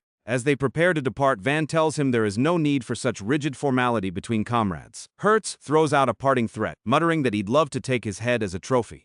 Walking away, Van calls out his name one last time, warning that their paths will definitely cross again. Watching them leave, our protagonist stares silently down the path they took. He decides it's best to avoid running into Van for now. Suddenly, a familiar blind man appears right in front of him, face to face. Startled, he lets out a shout as GSD calmly congratulates him on a job well done, thanking him from afar for fulfilling that special request. The Grandmaster then informs him that he has urgent matters to settle with Sharon. Quickly, she promises to keep her mouth tightly shut regarding the incident at the tower. With the matter settled, GSD turns around and walks away. Stepping forward, Sharon mentions that she no longer holds any interest in the dispute either, before leaning in to ask if he was truly the one who redirected the plummeting airship. She points out that he could have easily blown the vessel to smithereens or just run away, yet he pushed it upward as if he intended for them to meet whoever was inside. Staring back at the structure, he offers no reply and maintains a stoic silence. Chuckling, she says it's fine and that he doesn't have to answer, extending an invitation to the Wizarding Guild if he ever wants to strike a deal. What a sharp old lady. Stepping into the guild hall, he is blown away by the sheer scale of the grand chamber, admitting he never expected a place this magnificent. He fully anticipated a small, rundown magic shop. Now he has to negotiate with Sharon, who expects valuable data in return. Since he can't openly discuss the corruption of history, he's left scrambling for something else to offer. With no weapons and 0 gold, he has to rely entirely on his wits. Inside, Sharon greets him, noting he arrived much faster than anticipated. Sipping from her cup, she asks if he is finally ready to talk. He tries to introduce Iris, only for the fortune teller to reveal she already knows him perfectly well. Taken aback, Sharon asks how on earth he knows the guild's premier psychic. Completely bewildered, he wonders how she could possibly know his name, freezing in place as he stares at her suspiciously. Stepping forward, he prepares to question the psychic, closing the distance with a dead serious expression. Smiling softly, she addresses him directly and introduces herself as Iris, the fortune singer. He cuts straight to the chase, asking if she has somehow peered into his future, adding that she must already know the exact role he plays. The psychic simply gazes back at him, offering no immediate response. She muses aloud that he seems to be the type who questions the fabric of reality itself. Plucking the strings of her instrument, Iris prepares to give her answer. Turning her back to him, she softly murmurs that everything was already ordained by fate. Hearing those words, he clenches his fist, repeating the phrase under his breath, before internally celebrating. He realizes it was just a standard script from the game dialogue. Letting out a relieved sigh, he smiles, realizing he was completely overthinking the whole situation. Sharon demands to know why he called her by that name, immediately following up by asking how he knew about Iris's prophetic abilities. Pointing to all his recent exploits, she questions who he truly is. It hits him that he'd let his mouth run too far, realizing he made a massive blunder. After weighing his options for a brief second, he steps forward, deciding on a bold move. The two stand locked in a tense, heavy silence across the hall. Finally, he breaks it by announcing that the time has come to reveal his identity. To justify his actions, he gears up to tell Sharon the absolute truth. He drops the bombshell that he can see the future, declaring that this prophetic knowledge is the ultimate commodity he has to sell. A few days later, a massive crisis rocks the Wizarding Guild. Inside, a panicked sorceress sprints frantically down the corridors, blurring past the framed portraits lining the walls. She continues her desperate race, tearing past shelves packed with ancient grimoire, before sliding to a halt in front of the massive double doors at the end of the hall. Slamming the doors open, she bursts into the room, screaming desperately for the guildmaster. Collapsing to her knees, she warns Sharon that a catastrophe has struck. The brilliant young apprentice, Lorien, has vanished without a single trace. Stunned, Sharon asks if she is absolutely certain about the girl's disappearance. As proof, the sorceress holds up Lorien's personal magic stone. Its magical glow has completely died out. Sharon immediately orders a full-scale sweep of the surrounding lands. Crouched behind the door, our protagonist watched the entire scene unfold. Stepping out from the shadows, he casually remarks that this would happen all along. The ultimate schemer reveals he has already seen the future, confidently assuring them that the girl will be found. Standing by the window, Sharon locks her gaze onto Orlando as he approaches. Eyes narrowed in suspicion, she asks if he played a part in this disappearance. Glancing at the dimmed magic stone, she realizes the gravity of the situation is entirely real. Remembering the miraculous airship save, she internally wonders if this strange man truly possesses the sight. Smirking, he views this crisis as the perfect opportunity to flex his knowledge. Sensing her lingering doubts, he decides to drop another hint. Bidding her farewell for now, he urges her to track down Dorian immediately. Confused, she asks who Dorian is. Pointing directly to a wanted poster featuring his face, Orlando confirms the identity, leaving her completely bewildered. He cryptically warns her that they will be needing his transport services very soon. Meanwhile, across town, a crowd of eager adventurers gathers in the main square. Strolling down the street, he thinks to himself that Sharon is right on the hook. He knows most global events get cleared by other players anyway, so focusing on the rewards, he wonders if he can squeeze the guild for extra gold and high-grade potions. Grinning, he rationalizes that he isn't technically lying to them. Suddenly, a heavy thwack slams into the back of his head. Whirling around in pain, he realizes he was caught talking to himself in public yet again. Back in the real world, the streamer stares at his monitor, immediately recognizing the player character who just attacked him. Spotting Orlando on the street, the player eagerly asks if he's the mysterious Dark Knight from the tower incident. Attempting to bolt, Orlando is instantly grabbed by the player, who locks down his identity. The protagonist takes off sprinting, pursued closely by the guy yelling offers to help him power level. Utterly baffled as to why Orlando is running away, the player stops in his tracks with a confused look. The player bellows the name Orlando across the street, sending a shock of panic through our protagonist. Watching this unfold on screen, the streamer bursts out laughing. Annoyed, Orlando demands to know what the guy is pulling, but the player quickly explains himself. When Orlando asks how on earth he knows his actual name, the player blinks in shock, asking if his in-game username is literally just his real name. Checking his status menu, he pulls a face on, realizing his display name is completely public. Grimacing, he remembers casually introducing himself to GSD as Orlando. Seeing the ripple effect, he understands that his choices in this world carry heavy, lasting consequences. Smirking at his unique vibe, the player snaps his fingers and pulls out a glowing guild scroll. He unfurls the parchment, extending a formal invite for Orlando to join his guild. He promises lucre to sway the protagonist, who shoots down the offer instantly. The player whisks that he knows the truth about his origin, leaning in close. Orlando freezes, recognizing the voice and realizing exactly who this player is.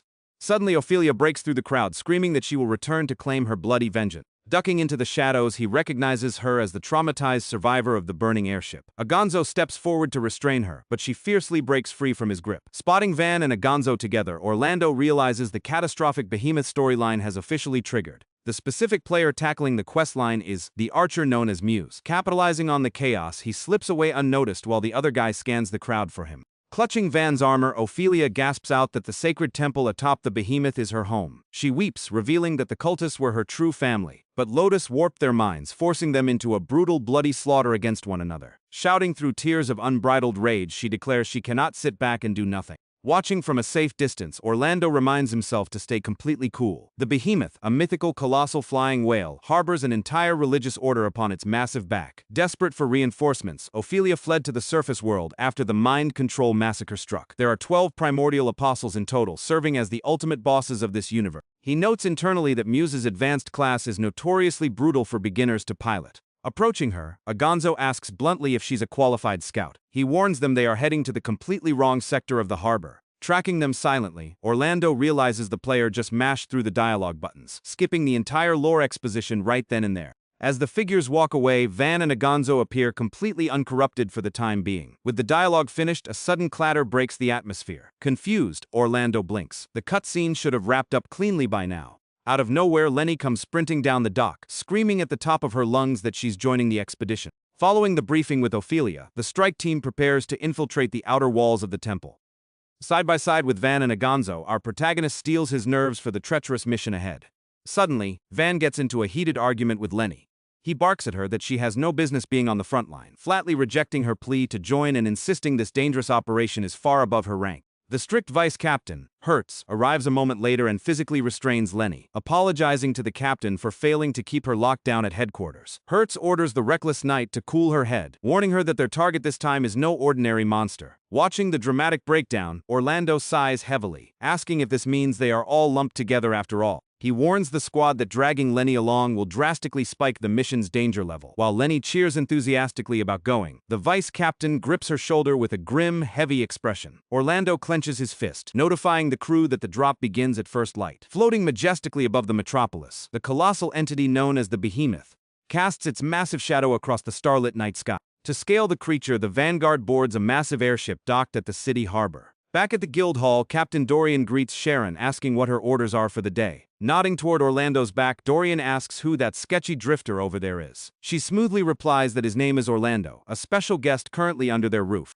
She questions Dorian on whether the vessel is fully primed for departure, and the captain proudly guarantees its readiness. She clarifies the voyage isn't for her personal use, just as a violent, frantic hammering rattles the entrance. Orlando yanks the door open to see what the chaos is about, as Sharon warns that a massive crisis has breached their perimeter. He explains in a rush that a catastrophic event is about to unfold atop the Behemoth, begging for immediate clearance to board and promising to brief them on the details mid-flight. Inside the supply room, the protagonist picks up an artifact, admiring its craftsmanship. But as Dorian turns to pour some tea, a rare ritual dagger shatters violently on the far counter. Startled, both men whirl toward the source of the sudden crash. Orlando sheepishly explains that he barely even brushed against the golden artifact. Enraged, Dorian throws a clean punch straight into Orlando's face, roaring about the astronomical price of the piece, though the protagonist merely brushes it off as overpriced junk. Unfazed, our hero yells back that the guild will foot the bill for any broken property anyway.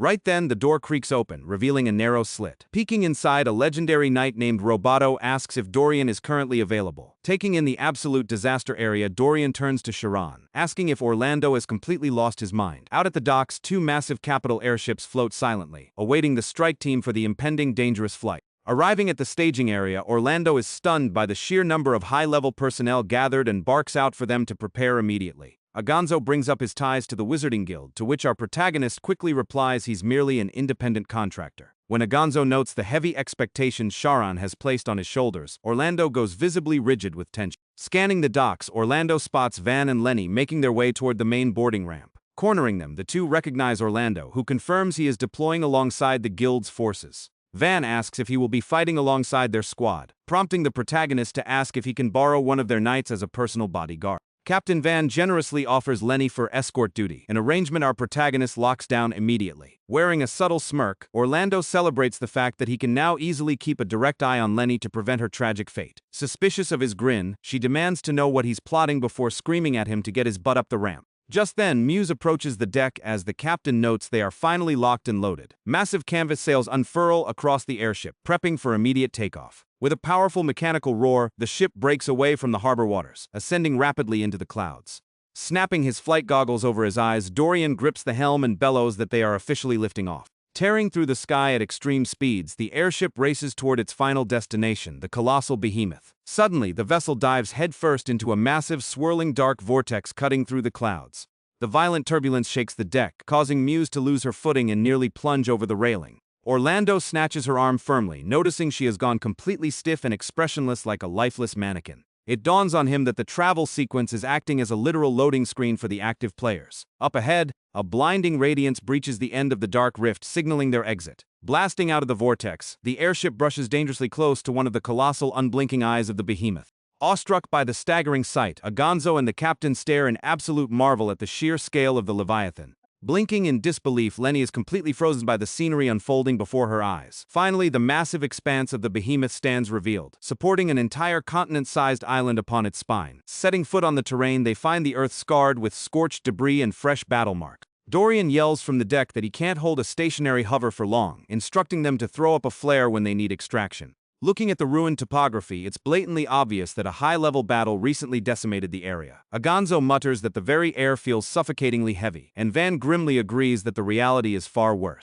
Spotting Muse approaching, the protagonist ducks behind a structure to avoid being spotted. The captain starts to lay out a search plan but is cut short by a crazed man groveling on the bloodied ground, begging for mercy. Van recognizes the signature three-eyed mask, realizing these are the shattered remnants of the GBL order. Muttering a broken mantra about needing to slaughter, the cultist's mask begins to fracture right before their eyes. Without a shred of hesitation, Van lunges forward and cuts down the figure, shattering the mask into splinters. Scanning the courtyard, they see dozens of cultists ensnared by writhing, parasitic tentacles, weeping and begging for the sweet release of death. Suddenly, the tentacles constrict as a booming psychic's voice echoes, declaring that all who defy Lotus shall perish. The mind-controlled thralls then charge toward the squad, screaming maniacally. With a lethal lightning-fast slash, Captain Van drops the lead attacker, proclaiming that death is a far kinder fate than existing as a meat puppet. Stepping back from the primary skirmish line, the protagonist barks at Lenny to stick strictly to his side. She screams at him to watch his step since his hands are empty, but he just offers a confident grin. He points to a discarded weapon hilt on the ground, joking that he just picked up a top-tier blade. Confused, she asks what kind of broken weapon he's relying on, screaming that it's literally just a hilt as a monster ambushes them. Sensing the lethal threat, he pivots instantly towards the surprise attack. Moving with insane reflexes, Orlando thrusts the hilt forward, releasing a hidden plasma edge that obliterates the monster lunging at Lenny. Taking the full brunt of the magical force, the monster completely dissolves right before their eyes. With one smooth flick, he cleanses the creature into absolute nothingness. With the immediate sector cleared, he takes a relaxed breath beside Lenny. Turning to her with an easy smile, he asks if she's holding up all right after that close call. She just stares at him in stunned silence, totally floored by his overwhelming combat prowess. Yeah, that was an absolute masterpiece of a play. Pushing deeper along the main path, the squad navigates through ancient ruins worn down by centuries of decay. Meanwhile, in another sector, Muse triggers a high-tier ability to warp through a portal. Back with the Vanguard, Van reports that their flank is fully secure. Agonzo glances toward the shadows, noting that the experienced fighter must have felt it too. He explains that an entity has been tailing them ever since they breached the temple's outer perimeter. From a distant vantage point, a hooded figure tracks their every step. Walking point, Agonzo grins and suggests they lay a trap to surprise their shadow. The captain points toward a sprawling ziggurat buried deep within the overgrowth ahead. Curious, Lenny asks if mind-controlled victims are capable of channeling advanced high-tier sorcery. Examining a glowing crystalline residue on the floor, Orlando responds that these are the tells of a recent chaotic magical clash involving a specific boss. Recalling the lore, he reveals that Isadora attempted to purge the cultists before Lotus could fully subjugate them, but she was blindsided and fell into a lethal ambush.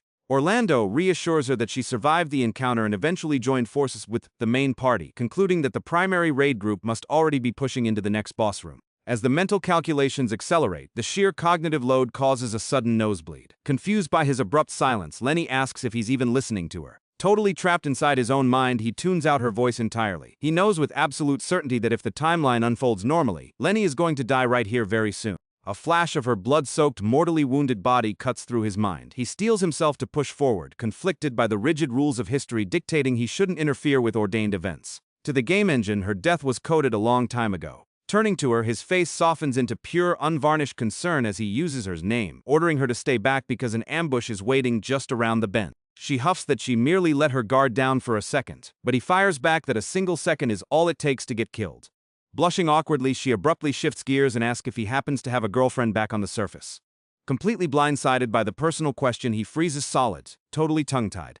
He stands there utterly shocked that she would drop that line out of absolute nowhere. Before a single word leaves his lips, the earth splinters violently as a monster lunges from the dirt. Caught completely off guard, Lenny takes a heavy blow that sends her flying across the stone floor. Orlando is slammed a moment later by a crushing direct punch from the camouflage entity. Screaming his name, Lenny panics as thick, thorny roots erupt from the ground, pinning Orlando to the spot. Ensnared by the elite dendroid mob, he curses under his breath, stunned that an elite monster was lurking in this quadrant. He triggers a crowd control skill, daring the tree beast to face him head-on. But in that exact microsecond, an even larger variant materializes silently right behind him.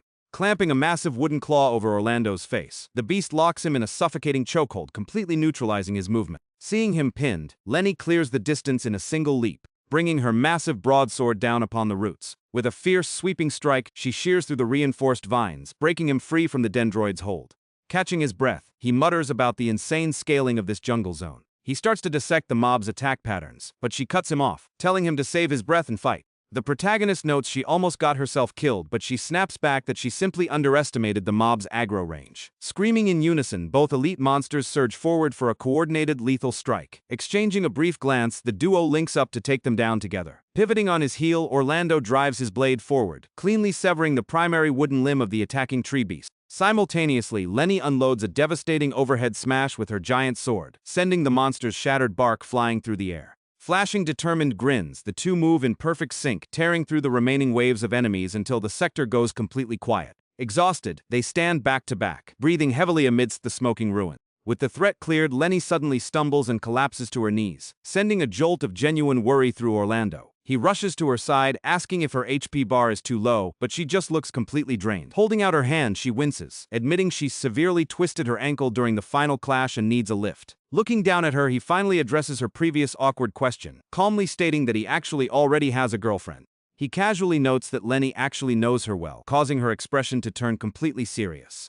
Grabbing her hand to pull her up, he mentions he had a major date scheduled with her for the weekend, reminding Lenny of a long-standing promise that leaves her blushing furiously. He adds that even if this world's layout makes no sense, he couldn't care less about what anyone else thinks. Out of absolute nowhere, she fires a sharp kick right into Orlando's midsection. Doubling over, he groans and asks what that was for, to which she screams that he completely deserved it. Jogging side by side through the wilderness, they push onward, their camaraderie noticeably tighter than before. The scene transitions to a massive cavernous hall as the duo enters the deep interior of an ancient temple structure. Sprinting down a corridor, they move like a blur past fading ancient murals carved into the stone walls. They effortlessly cut down waves of aggressive mobs along the path. Lenny crushes a frontline defender while Orlando clears out the backline snipers in a flash. Sandings? She asks if he's absolutely certain about this shortcut, and he nods in absolute confirmation. He explains that their destination is the Forbidden Sanctuary, the legendary vault housing the GBL Order's ultimate relic weapon. Suddenly, she snaps at him to look alive, pointing toward the center of the grand chamber where unique spell particles linger, the clear signature of Muse's skills. Lenny gestures toward a glittering object nestled in the rubble, wondering aloud what it could be. Scooping it up, his eyes light up upon realizing it's a high-tier rare drop left behind by the speedrunner. Confused by the heavy purple bindings wrapped around it, she asks about the chains. He explains that top-tier epic gear almost always drops with a magical seal just like this, noting it takes a single click to open. Lenny cuts in, warning him that only master wizards possess the power to break epic seal. Determined to cash in, he decides he'll just take it straight to Sharan later and shoves the gear into his bag. Suddenly, dozens of other weapon and armor drops begin manifesting across the floor tiles. Dumbfounded, he stares at the sheer volume of high-level loot scattered around like trash, realizing the whale player Muse simply discarded them because they didn't match her min-max stat bill. Laughing maniacally, he declares he will happily play custodian to all this glorious, abandoned top-tier loot. The scene shifts to the heart of the inner sanctum, where the primary party has just obliterated the floor boss, High Priest Alzor. Slumped against an altar, the dying boss gasps out, asking why Isadora rejected the only path to salvation. Van cuts in coldly, stating that while she could survive by triggering a monstrous transformation, she chose to pray for her humanity instead. She fires back that the High Priest always prioritized the safest, most cowardly methods above all else. Creeping into the chamber, the protagonist realizes they have arrived precisely at the conclusion of the boss fight cinematic. He motions for Lenny to hold her position, noting that the main characters are locked in critical lore dialogue. With his dying breath, Alzor wheezes out a final insult before his avatar dissolves completely. Announcing that the time is running out, Isadora and the Vanguard move out toward the inner levels. Orlando breathes a sigh of relief, seeing that the timeline remains uncorrupted so far, meaning the final scripted event has yet to trigger. But right in that tense moment, Lenny trips over a loose stone and crashes face-first right in front of the main party. Rubbing her nose, she glares back at Orlando, asking if he's pulling a prank on her. But as she pushes herself up, a heavy, leather-bound ancient tome lying in the dust catches his eye. His breath hitches. He immediately recognizes it as the legendary Book of Genesis, a critical plot device, an absolute essential main quest item. The Book of Genesis prophecies governing the ultimate fate of everyone in Arath. Spotting the tome, he lets out an alarmed shout, leaving Lenny staring at him in utter confusion. Grabbing his coat to hold him back, she asks what on earth is wrong with him, completely shocked by his panicked reaction. Across the hall, Van scenes deep in conversation with Isadora regarding the mission's next critical objective. Stopping dead in his tracks, Van pivots sharply, convinced he just heard an unfamiliar voice nearby. His squad continues down the stone corridor, leaving the boss room behind without him. As Agonzo calls out for him to hurry up, the captain keeps his eyes glued to the dark archway, highly suspicious that someone is lurking in the shadow. Crouched low, the protagonist slams his hand over Lenny's mouth to keep her silent so the Vanguard doesn't blow their cover. He relaxes slightly upon seeing Van glance away, realizing the prompt failed to trigger and the captain missed the tome. Worried, Lenny tries to figure out their next move, knowing the core quest line could break if the book is left behind. Standing in such close proximity, he locks his eyes onto hers, causing a sudden spike of awkward tension. Leaning in closer, he leaves her completely speechless, her heart racing at his sudden intensity.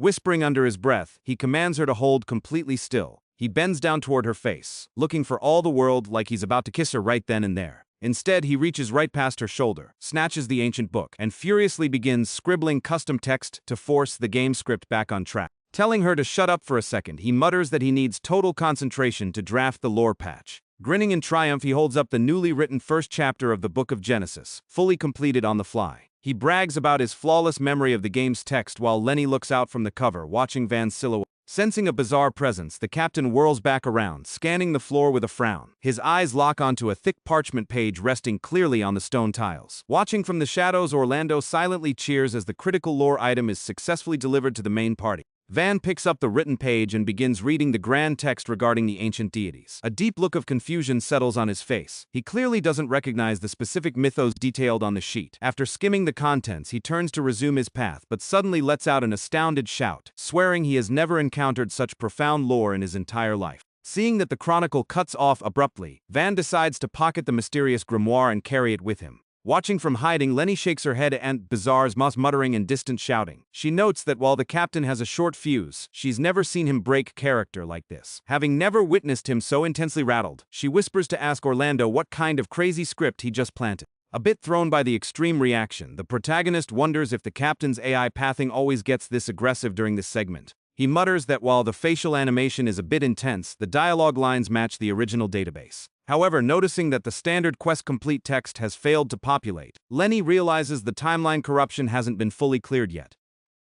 Realizing the script is still unstable, he senses they'll be walking into a death trap if they blindly shadow the main raid group. Turning to the pink-haired knight, Orlando begins to warn her that they need to pivot strategy immediately. But a sudden violent tremor rips through the floor tiles as a monstrous entity emerges in the center of the hall. Stumbling to maintain his footing, Agonzo barks at Isadora, demanding to know what's triggering this sudden earthquake. A cavernous, echoing roar rips through the chamber as a massive maud tentacle breaks through the floor. As the columns fracture, a cultist screams out that the behemoth itself is undergoing an agonizing psychic seizure. A cold sweat breaks over our protagonist as he recognizes the signature psychic wavelength of the Apostle Lotus. He realizes the boss is unleashing a full-scale mental lockdown on the flying Leviathan. Deep within the architecture of the temple, a colossal bloodshot eyeball opens wide, radiating an overwhelming wave of psychic pressure. A terrifying illusion assaults Orlando's mind, making him feel as though a grotesque third eye is splitting open across his own forehead. He roars out a warning to Lenny as the massive brainwashing pulse sweeps through the hall. Just as abruptly, the massive eyelid slams shut, cutting off the psychic wave. Dropping to one knee, he pants heavily, noting the first wave is over and they need a counter strategy immediately. Glancing back, the protagonist asks if Lenny felt the mind control pulse and suggests an immediate tactical retreat. Ignoring her confused protests, he insists he's cracked a critical plot point that must be reported to headquarters immediately. Snatching his guild transmitter, he focuses on beaming an emergency report. Miles away at the capital, Sharon watches her desktop transceiver flare to life with an encrypted signal. Seeing the transmission clear, Orlando celebrates that the distress signal for high-level reinforcements successfully went through. The scene transitions to a dense forest overlay, as a voice asks what data he's recovered. He replies flatly that he has pinned down the ultimate trajectory of the Apostle Lotus. Outside the tent, Lenny stands vigilant on guard duty while the data transfer finishes inside. Eavesdropping on the comms, Lenny catches the mention of the mid-ocean and tenses up. Inside, Sharon notes that since Lotus is a marine apostle, its power is currently drastically capped while out of water.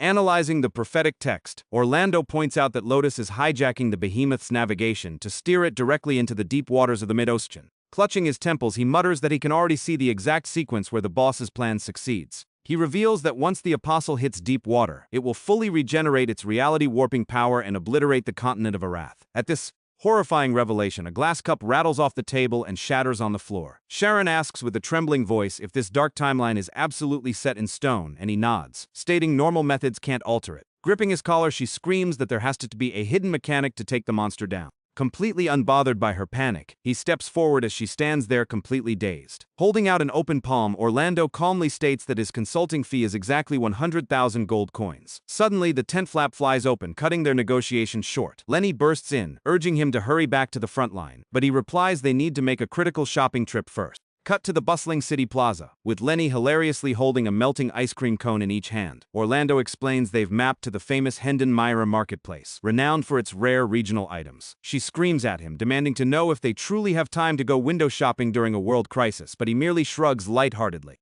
Unveiling his actual strategy, he explains he's here to purchase a specific hidden item that grants immunity to Lotus's psychic status effects. When she grumbles about why they bought snacks, he smiles and says it tastes great. Arriving at a massive merchant stall, they are warmly greeted by a cheerful NPC. Flashing her inventory catalog, Kana proudly claims she stocks everything a high-level adventurer could ever dream of. He slides a detailed material list across the counter, asking her to procure every single item written down. Scanning the manifest carefully, she double-checks his specific item requests with a nod. She warns them that gathering such rare crafting components will take hours, telling them to return after nightfall. While Lenny groans at the delay, he calmly stretches out on a bench, stating they have no choice but to kill time. Grinning, he confirms they are officially off the clock until nightfall. Pulling Lenny along by her collar, he declares he's making good on his promise to buy her a massive feast. Glancing back at the invoice, Kana spots a hidden system message instructing her to stall the duo for as long as humanly possible. Strolling through the vibrant market stalls, they pause to watch a loud, animated fish merchant show off his daily catch. He points toward a nearby attraction, trying to cheer her up. But Lenny merely huffs, pretending to look bored. A few stalls down, water balloons are popping left and right at a carnival shooting gallery. A perfectly thrown dart clips the bullseye, bursting the balloon instantly. Lenny lets out an ecstatic cheer, holding up a giant stuffed prize she just won as surrounding players applaud her clean shot. Beaming with joy, she tightly hugs the plush doll to her chest. Orlando chuckles, playfully dangling a weird companion pet in front of her face. As the golden hour sets in, they sit together on a park bench, quietly watching the market lights flicker on. Taking a bite of her street food, she softly murmurs that it's delicious and wishes her little brother could try it, as a brief flashback cuts to her family living in a cramped, impoverished district. Turning to him, Lenny offers a quiet, genuine thank you for hanging out with her. She confesses she knows an elite weapon master doesn't actually need a low-ranking assistant dragging him down. Looking toward the horizon, she mutters that she'd be grateful just to return from this raid alive. Squeezing the plush doll tightly, she admits her chest tightens with anxiety every time she thinks about leaving her family behind. Leaping up from the bench, she stretches and declares today was the most fun, worry-free day she's had in years. Smiling brightly, she vows never to forget it, cheerfully suggesting their next hangout should be at the imperial capital. Hearing her talk about the future, his eyes go wide, completely tongue-tied. Beneath the bench, his fist clenches so hard his knuckles turn white as her words echo in his mind. Remaining seated, he quietly asks if she would consider staying behind if things get ugly out there. Playfully bopping his nose with a stray leaf, she chuckles and notes that an imperial knight obeys her orders to the letter. With a proud smile, she declares the Iron Wolf Knights never turn tail and run from a fight. Hearing her resolute answer, he merely gazes at her in heavy silence, processing the looming tragedy. Cut to that very night. The scene transitions to a high-level dungeon instance directly atop the massive Leviathan. Van calls out to Isadora, mentioning rumors of a hidden relic weapon capable of neutralizing Lotus's psychic barrier. Scanning the cavern, he mutters a complaint that she conveniently forgot to mention the massive pulsating cocoons lining the walls. Stepping closer, he wonders aloud what kind of mobs are gestating inside these bizarre structures. In that exact microsecond, one of the primary cocoons fractures violently, exposing a grotesque alien silhouette within. Spotting the creature, Agonzo tenses up, shouting to ask if anyone recognizes this variant. With an explosive burst, the elite mob rips through its bindings and breaks completely free. Screaming a blood-curdling cry, the monster charges forward at insane speeds, locking aggro straight onto Agonzo's squad. Down at the docking bay, Roboto paces anxiously, noting the Vanguard drop team is way past their check-in window. Scanning the clouds, Dan points out an approaching transport ship. Muse steps off the ramp, completely solo, sending a shockwave of confusion through the staging area. Hertz steps forward, demanding to know why she returned without backup. Without uttering a single word, she solemnly hands him Captain's personal knight emblem. Instantly reading the gravity of the situation, Hertz barks out orders for the entire Iron Wolf order to mobilize immediately. Meanwhile, back at the guild hall, with Sharon handling the magical unbinding, all of Orlando's high-tier sealed gear is finally unlocked. Popping open his status menu, his jaw drops upon seeing his global reputation stat multiply tenfold. Hyped to test out his newly unlocked stats, he gears up to inspect his weapons, only to realize his high-tier equipment has completely vanished from his character model. Confused, he stares at his empty hands, wondering if it's a visual bug or an invisibility glitch. As they rush toward the exit portal, a familiar voice echoes through the corridor. Nearby, Iris stands in quiet contemplation, murmuring about whether these next few critical minutes will seal the fate of Arath forever. Peeking through the cracked doorway, he watches Iris slide a glowing mechanical bracelet onto Muse's wrist. He realizes Iris isn't acting out of her own free will. She's being actively puppeted by a hidden mastermind. With the artifact locked tightly onto her arm, Muse nods blankly, fully primed to execute the questline. Recalling the original game's patch notes, he knows that specific artifact is bugged and will malfunction during the climax, but he brushes the thought aside to focus on steering the timeline back on track. Back at the docks, Hertz notifies Muse that all strike teams are green for deployment. From the deck of the flagship, Roboto screams for them to get on board so they can lift off immediately. Marching up the boarding ramp, Muse steals her resolve, knowing the ultimate turning point of the raid has arrived. Seconds later, the capital ship breaks atmosphere, charting a direct course for the Apostle Lotus. At the command center, the operation is split across two tactical sectors, dividing the primary strike force into two specialized assault teams. Muse's division is tasked with extracting trapped survivors, while Orlando and the Core Knights spearhead a direct assault on Lotus's throne room. Out on the battlefield, a massive monster's head gets vaporized by a single high-tier kinetic shot. Executing their tactical orders perfectly, the artillery knights maintain a relentless bombardment to rip a path through the endless enemy hordes. Suddenly, a high-tier elite mob leaps into the fray, shrieking that all must perish for the glory of Lotus. Spotting the threat, Orlando barks at the squad to fall back. Moving with jaw-dropping agility, he blurs across the battlefield, cleaving through a dozen monsters in a single frame. The surrounding knights stand completely paralyzed with awe, unable to even track his movement speed. Suddenly, a rogue tentacle sneaks through his blind spot and strikes from behind, wrapping tightly around Dan and crushing his armor as he screams for help. Orlando reacts instantly, pivoting to cleave through the parasite and freeing Dan in a fraction of a second. Witnessing this insane combat reflex, Fiona mutters in wonder if this is truly the mysterious warrior Lenny kept raving about. Our protagonist loudly warns the squad that Lotus is preparing a massive global mind control pulse, causing a wave of panic to ripple through the nights. Ordering them to hold the line, he reveals his own specialized counterbuff and triggers his third eye skill. Channeling the incoming waves of dark energy, he fortifies his mental defenses. But seconds later, his character model begins to twitch erratically. Dan asks what's wrong just as Orlando's eyes flare with a piercing, eerie glow. The psychic assault has successfully breached his consciousness. Inside a mental illusion space, a colossal, multi-eyed Leviathan manifests, booming a command for Orlando to bow as its eternal thrall. Orlando realizes his mind control sequence has officially begun, forcing himself to stay rational by remembering the boss's stats are heavily nerfed in this zone. The Leviathan suddenly pauses, its voice echoing in shock as it demands to know how a mere human has knowledge of its homeworld star Solaris. Alarmed, Orlando realizes the Apostle is directly data mining his real-world memories. Fighting through a crippling psychic headache, he hears Lotus hiss with creepy amusement, finding his otherworldly background highly fascinating. Lotus mocks him, pointing out that Orlando views this entire reality as if it were a written game script, and demands to his true origin. The protagonist desperately tries to clear his thoughts to hide the real-world data, but the Apostle cranks up the mental pressure, threatening to burst his skull open if he keeps resisting the interrogation. Sifting through his memories, Lotus scoffs at images of his home world, describing it as a bleak, smog-choked concrete jungle. Sensing an opening, Orlando decides to execute a data dump counterattack, intentionally flooding the connection with a massive, unedited torrent of real-world internet data. Overwhelmed by the sheer infinity of this alien information, the Apostle's consciousness glitches out and begins violently recoiling. Screaming in agony, the boss demands to know what these incomprehensible concepts are, begging him to shut off the stream. Though the mental strain leaves Orlando completely exhausted, he holds the connection open, braving the feedback. Noticing the giant eye flinching away, he realizes the tides have completely turned in his favor. This is his golden window. Openly admitting he's an out-of-world entity, he explains that's precisely why his database is infinitely superior. Blade in hand, he coldly informs the Apostle that he knows the exact code to delete him from this map. Resting his edge right against the creature's massive central nerve, he warns it to never attempt to hack his brain again. The monster snarls, asking if a mortal truly possesses the nerve to gamble against an Apostle. Without a flicker of hesitation, Orlando fires back that he's already living on borrowed time with nothing left to lose. Flashing a sinister, defeated grin, Lotus relents and asks what he's actually hunting for. Orlando cuts straight to the chase, demanding to know if Lotus is the absolute root cause of this world's timeline corruption. The boss muses thoughtfully, noting that while certain apostles indeed broadcast plagues, like that disgusting pestilence Delezie, it doesn't deal in such cheap parlor tricks.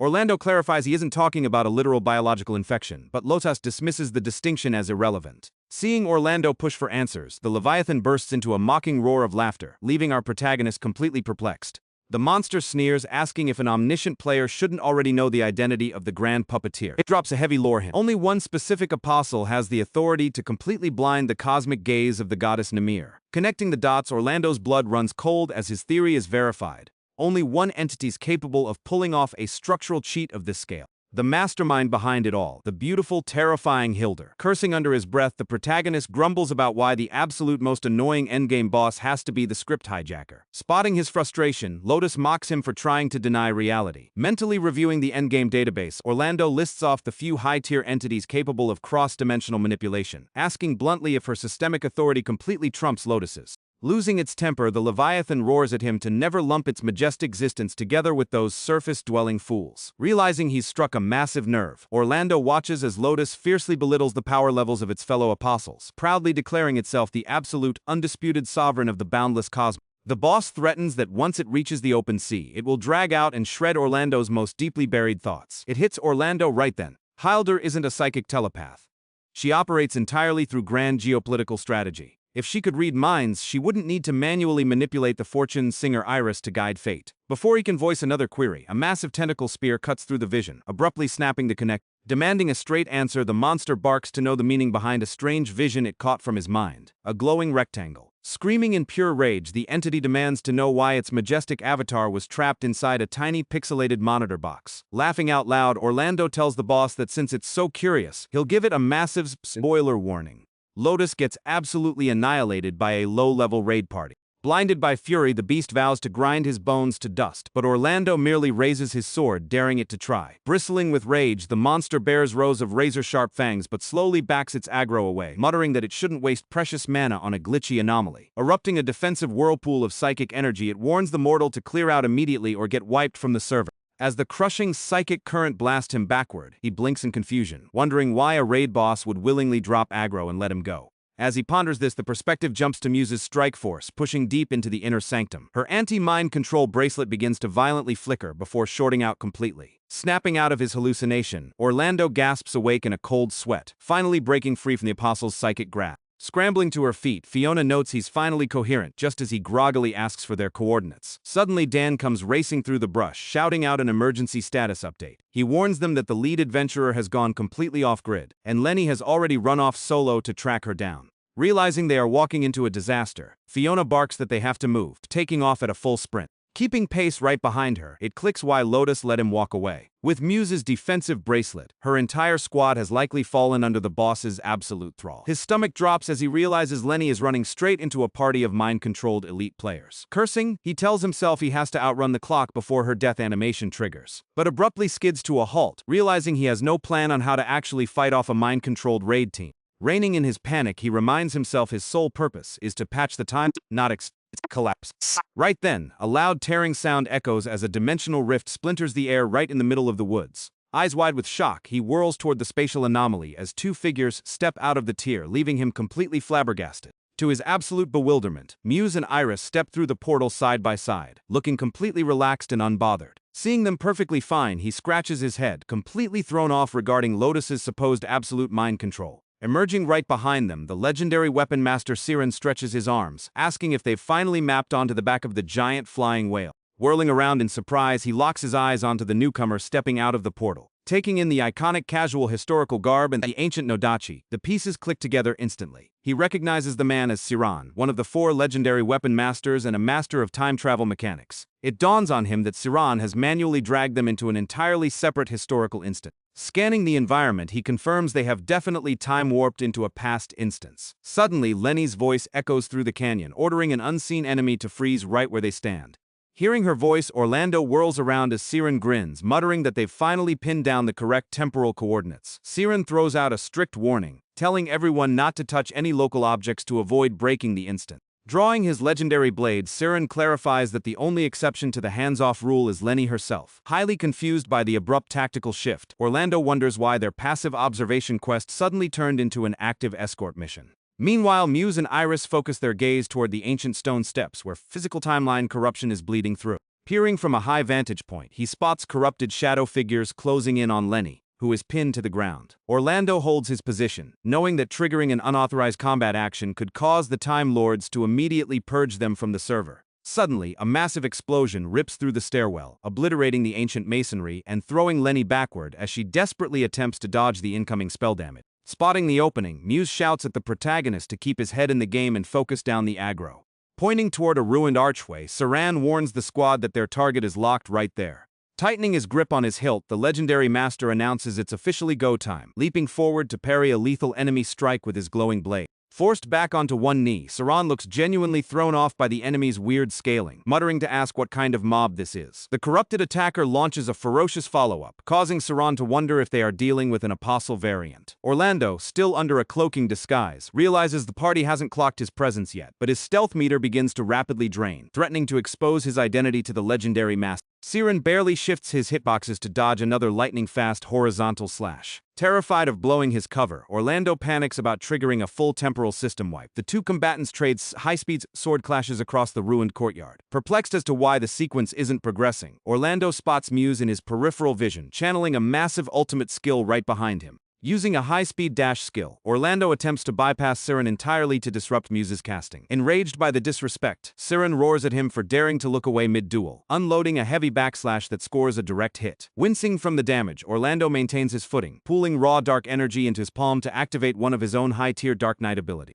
He detonates a massive wave of dark energy to blow back the entire area simultaneously. Caught completely off guard by the unorthodox skill path, both Siran and Muse are staggered by the blast radius. Roaring at the top of his lungs, he channels the maximum output of his technique, only to suddenly take a devastating direct punch right to the jaw from Iris. Slammed onto his back, he rubs his jaw, completely unable to process why a support NPC just delivered a high-damage physical strike. Still grounded, he hears Iris screaming for Siren and the protagonist to snap out of it. Seizing on the friendly fire chaos, the corrupted mob surge forward to execute the defenseless Lenny. But instead of fleeing, Iris screams at the top of her lungs for someone to save Lenny's life.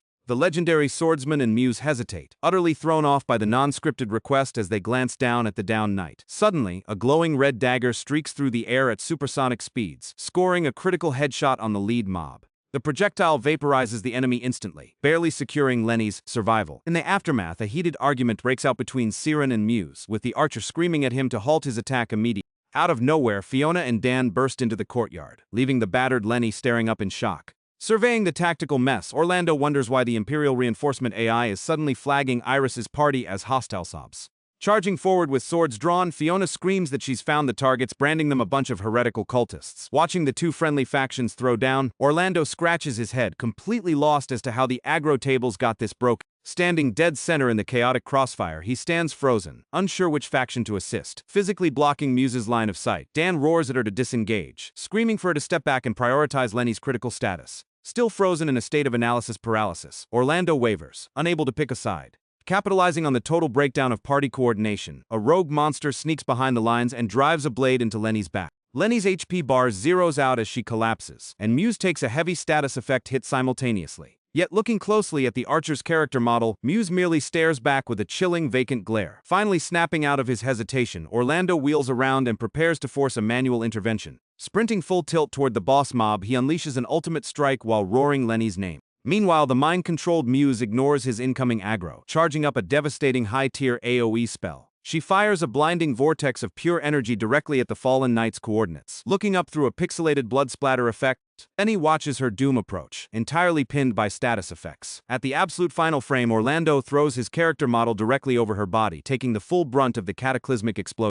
As the smoke clears, a heavy, suffocating silence blankets the ruined courtyard. Despite his heroic clutch save, Lenny's character model remains critically damaged, covered in status wounds. A few yards away, Iris stands locked in a tense standoff against a Gonzo while the rest of the party remains incapacitated on the tiles. Spotting her squad mate's critical state, Fiona lets out a cry of pure despair alongside Dan. Standing amidst the rubble, he can only look on at the tragic cutscene, powerless to override the hard-coded scripting. Clenching his fists in frustration, he reminds himself that this specific sacrifice is a foundational pillar of the game's lore. Right then, the mechanical bracelet on Muse's wrist flares with an aggressive purple light, and her levitas morphs into a sinister crimson's pattern, the definitive tell of a high-tier apostle corrupt. A frame later, her right eye snaps back to its default color, desperately resisting the total system hijack. Spotting Iris down on the tiles, a Gonzo slowly advances with his broadsword drawn to finish off his opponent. Scrambling for a workaround, Orlando racked his brain for a hidden mechanic to save Lenny. Suddenly, both the fallen Muse and the legendary Master Siren are enveloped in a suffocating shroud of dark cosmic energy.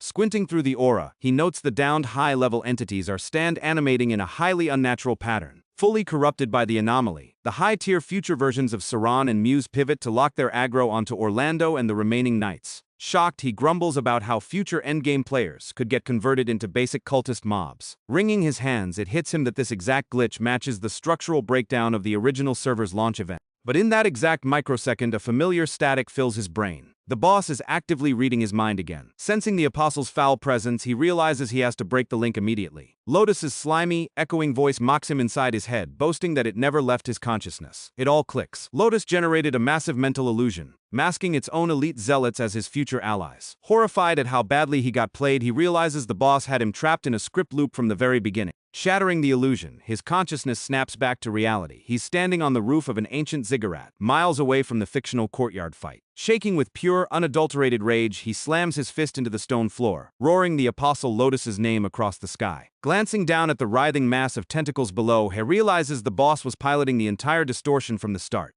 Wearing a murderous expression, he vows to delete the Apostle permanently from the game file. The perspective shifts to the absolute center of the raid dungeon, where the legitimate boss battle is in full swing. Sprinting along a giant, writhing tentacle, Van unloads a series of heavy slashes.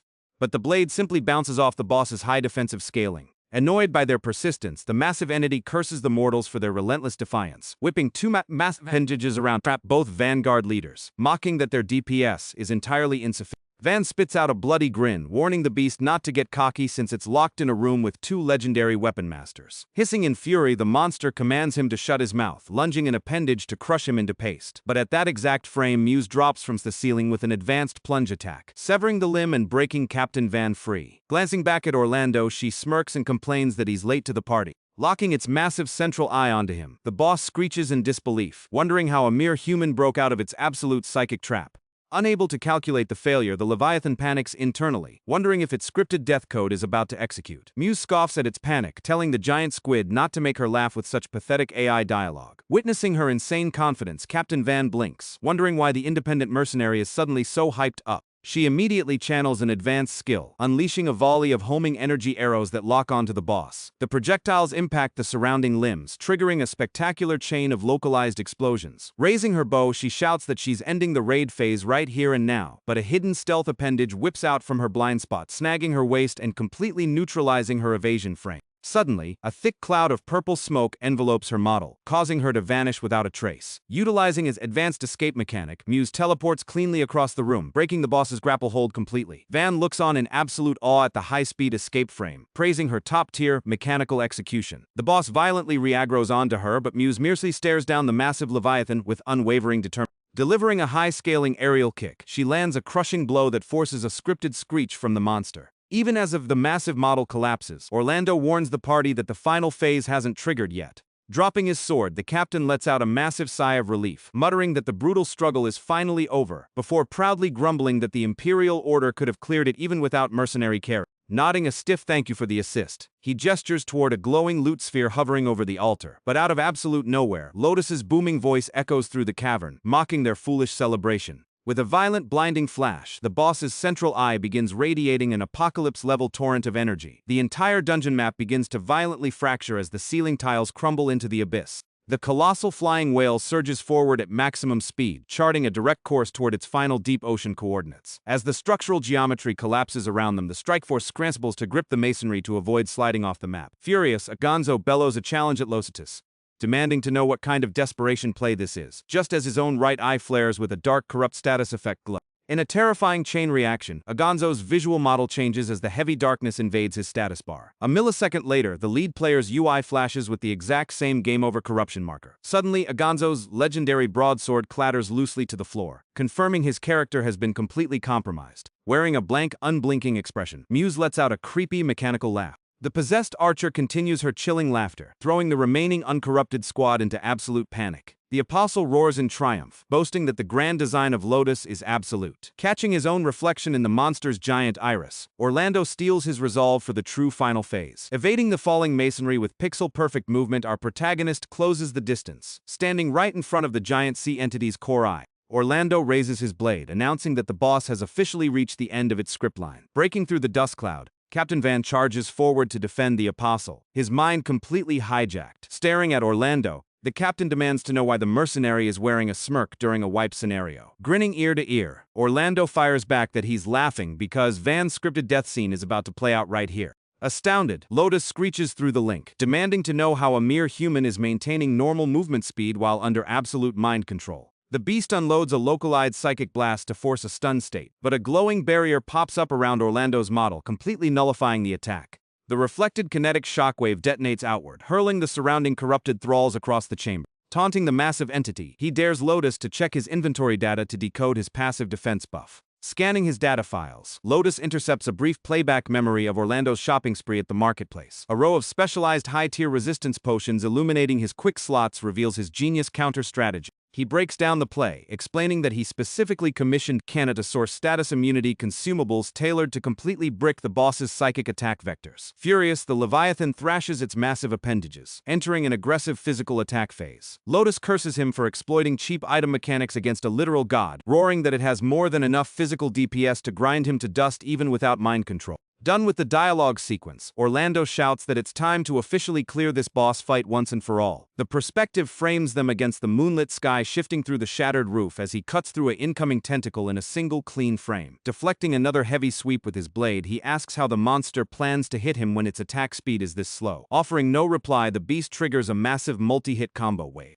The tips of the appendages flare with absolute energy, prepping a barrage of high-damage tracking lasers. Orlando moves like an absolute esports pro, weaving through the gaps in the laser grid with pixel-perfect hitboxes. But a hidden tentacle tracks his dash recovery, scoring a heavy hit from behind that sends him crashing across the arena. Hovering over his model, the monster boasts that his movement patterns are entirely predictable. The Apostle mocks him, asking how a mortal plans to out-DPS an entity that can read his input data in real time. Flashing a confident smirk, Orlando questions if the boss's processing speed can truly match custom macros. He unleashes a high-tier wave skill, tanking a counter hit to immediately link into a follow-up, cross-slashing a massive dark energy construct right in front of the boss's central iris. The entity's AI hesitates, logging the attack pattern as a high-threat setup trap. He knows he needs to output an unparryable attack that overrides the boss's reaction frame window. Laughing, the monster claims it merely needs to track his cursor coordinates to anticipate the impact zone. Reading his mental inputs, Lotus predicts the exact strike trajectory and shifts its defensive armor values to block. Convinced it has secured a flawless victory, the entity booms that his run is over.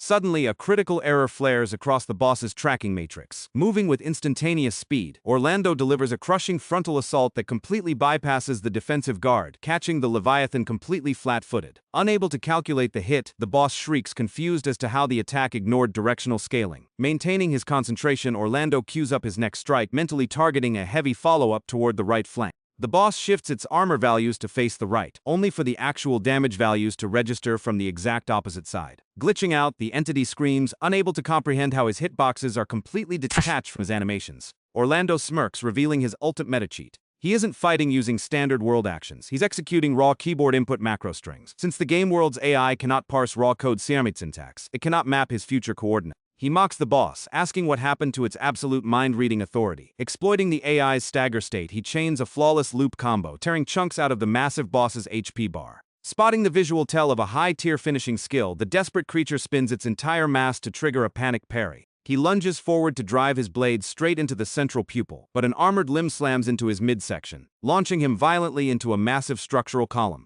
Spitting out a pixelated blood spray effect from the crushing damage, he hears the boss rumble with deep amusement. The Apostle boasts it has finally mapped his macro logic, adapting its tracking to account for the intentional animation cancels. Laughing maniacally, the boss claims it has fully cataloged his input database by scanning his deep memory files. A massive sweep connects cleanly, knocking Orlando flat onto the floor. Before he can trigger a recovery roll, a relentless barrage of follow-up strikes breaks his guard, leaving him entirely exposed to the boss's maximum offensive output. The appendages slam into his character model relentlessly, ticking his HP down into the danger zone. Pinned to the cracked stone tiles, his character enters a heavy stagger state with 0 stamina left to counter. Towering over him, the Leviathan roars at its clear path to a party wipe. Stranded with his input buttons temporarily locked out, Orlando realizes his advanced combos have been completely read by the system. Finally, a catastrophic overhead slam hits his model, launching him across the room in what appears to be the definitive game-over strike. Struggling to push himself up, he glares at the boss, which fiercely mocks the absolute arrogance he displayed earlier. Bristling with psychic rage, the Apostle demands to know why a random anomaly harbors such intense anger toward it, coldly reminding him that in his own game's lore, the players were the ones who ruthlessly slaughtered its existence. Suddenly, a barrage of massive high-speed ice spears spawns in the air, rocketing straight for his coordinates.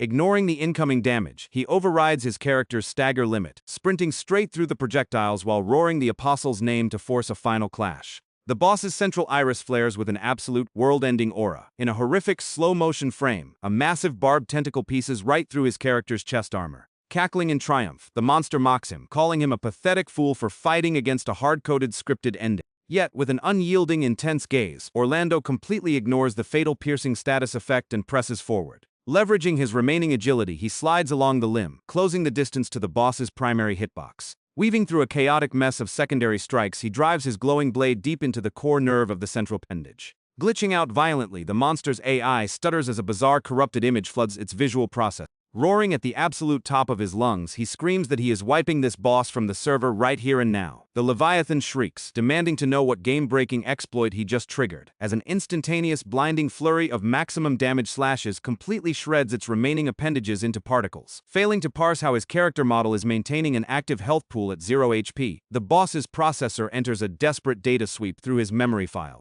The AI scans through every byte of his player data, frantic to isolate the hidden cheat code. Suddenly, it targets a hidden memory node, radiating a bright golden interface glow. The system analyzes, exposing an unlocked passive skill tree containing an absolute, game-breaking mechanic, super armor status frames. Yet lacking the context of developer mechanics, the boss's code simply cannot comprehend the concept of absolute stagger immunity. Capitalizing on the AI's processing stall, he blurs forward, cleaving through the remaining frontline tentacles in a single clean sweep. Shocked, the Leviathan screams that this defies the engine's balance, roaring that this phase shouldn't be mathematically possible. Utterly blind to the concept of conditional invincibility frames, it curses the absolute absurdity of his build. Launching himself high into the air, Orlando raises his glowing sword, prepping his ultimate map-wiping finisher. Staring up at the cataclysmic spell animation, the Apostle lets out a desperate plea to halt the execution, but the casting frame is already locked. Flashing back to a memory of Lenny's bright smile, Orlando mutters a quiet apology, declaring this absolute cleansing is his sole penance for failing to save her. He swears a blood oath to butcher every single Apostle on the roster and purge this timeline corruption at its source. As a towering aura of dark energy shrouds his avatar, he vows to cleanse the server completely. Funneling every remaining point of his mana pool into his right hand, he finalizes the casting sequence for his ultimate. A colossal roaring pillar of dark energy erupts from the floor tiles, surging directly toward the massive central eye of the Apostle. Channeling his entire physical model into the blast, he drives the devastating kinetic wave forward, releasing the absolute maximum limit of his character's power. The catastrophic dark torrent tears through the open air, slamming dead center into the Leviathan's central pupil before erupting completely through its massive body, dealing billions of absolute damage points. The ultimate attack vaporizes the surrounding geometry, leaving a pristine path of utter annihilation down the center of the instance map. Massive chunks of the shattered ziggurat are hurled into the sky by the sheer kinetic force of the impact shockwave. The residual beam continues its destructive path, scoring a massive trench through the bedrock of the floating continent. As the spell animation finally fades to black, a few stray leaves drift silently through the smoke in an absolute heavy hush. Where the towering godlike raid boss once stood, there is now only a vast hollow chasm plunging down into nothingness. Standing at the edge of the bisected terrain, he turns his back on the smoking craters, offering a solemn final salute to Lenny as a montage of her sacrifice cuts across the screen. The heavens open up as a heavy rain begins to pour down, and the ancient temple structure wobbles on the brink of total architectural collapse, crumbling away bit by bit into the stormy void below. Down in the main pit, a severed, massive appendage leaks dark fluid across the stones, signaling the absolute conclusion of the encounter. Mortally wounded, the shattered avatar of Lotus struggles to drag its massive form out from the burning rubble. The reality sets in for the entity that it was merely a coded pawn trapped within a rigid, preordained storyline. Walking along the edge of the abyss, a shadowed silhouette slowly approaches the dying boss, coldly asking if it is satisfied with its scripted fate. Lotus gasps out a final bitter laugh, wheezing that the newcomer is also nothing more than a blind puppet dancing for the timeline corruption. Let out cold chuckle, the figure raises his glowing sword to execute the final hit. With one swift, brutal execution stroke, he obliterates the Apostle's model without a shred of hesitation. From a hidden vantage point far across the canyon, a mysterious pair of glowing eyes watches the entire scene unfold with intense focus. Suddenly, the scene cuts back to the primary party as the Archer Muse materializes right in the center of the crater. Stunned by her pristine status bar, Van asks in disbelief if she somehow solo cleared the Apostle Lotus boss phase all on her own. Gazing out toward the dark horizon, Isadora addresses the mercenary directly, demanding an explanation of how the battle concludes. Marveling at the unprecedented feat, Van mutters that her combat power is completely insane, while his lieutenant nods in absolute agreement that the play was breathtaking. Across the entire jungle zone, the torrential rain continues to batter the terrain relentlessly. Over at the staging outpost, a medical officer screams for the squires to hurry with the high-priority wounded. Roboto notes that the suffocating psychic weight is finally lifting from the area, and Van offers a silent, heavy nod of agreement. Noting internally that the mercenary player arrived exactly at the critical quest window, she catches sight of two distant silhouettes slipping away into the woodsits. Nearby, Fiona stares at the ground with a grim, hollow expression. Hertz and Van stand silently, watching the remnants of the Imperial Order slowly assemble at the extraction zone. Cradling a lifeless body wrapped in a white shroud, Dan slowly steps into the light to join the group. Moments later, the entire surviving strike force stands locked in a solemn formation beneath the pouring rain, paying their final respects to the fallen. Glancing up, Muse silently tracks the moving clouds. Crouched safely behind a massive trunk, Orlando watches the melancholy cutscene unfold from afar. The rain continues to pour unceasingly over the rows of tents. In the center of the makeshift graveyard, Lenny's body is gently laid to rest alongside her fallen brothers in arms. As a token of his promotion, the knighthood medal was bestowed upon him. Van then suggested that the knights celebrate their victory instead of mourning. Lobato asked him if he felt no compassion for the men who had fallen in battle. The captain coldly replied that compassion was a disgrace to a knight who must maintain his honor at all costs. It was a line our protagonist remembered reading countless times in the game. Irritated by the heavy mood, Van asked Agonzo where he was headed next. Agonzo replied that he wanted to check on Lotus's corpse to ensure the threat was truly eliminated. At that exact moment, Orlando realized Van's true sinister goal. He was planning to absorb Lotus's power. Clenching his fist, Orlando decided he would no longer interfere with the original storyline, even if that choice led to a completely unpredictable future. And just like that, the chaotic chapter of the Behemoth finally came to a close. The scene shifts, revealing a mysterious figure trying on a newly acquired mask. Sharon remarked to Orlando that it was incredible he could see right through the hidden properties of the object. She never imagined it could be used as regular gear. Whilst similar items existed in the past, they had long become unobtainable.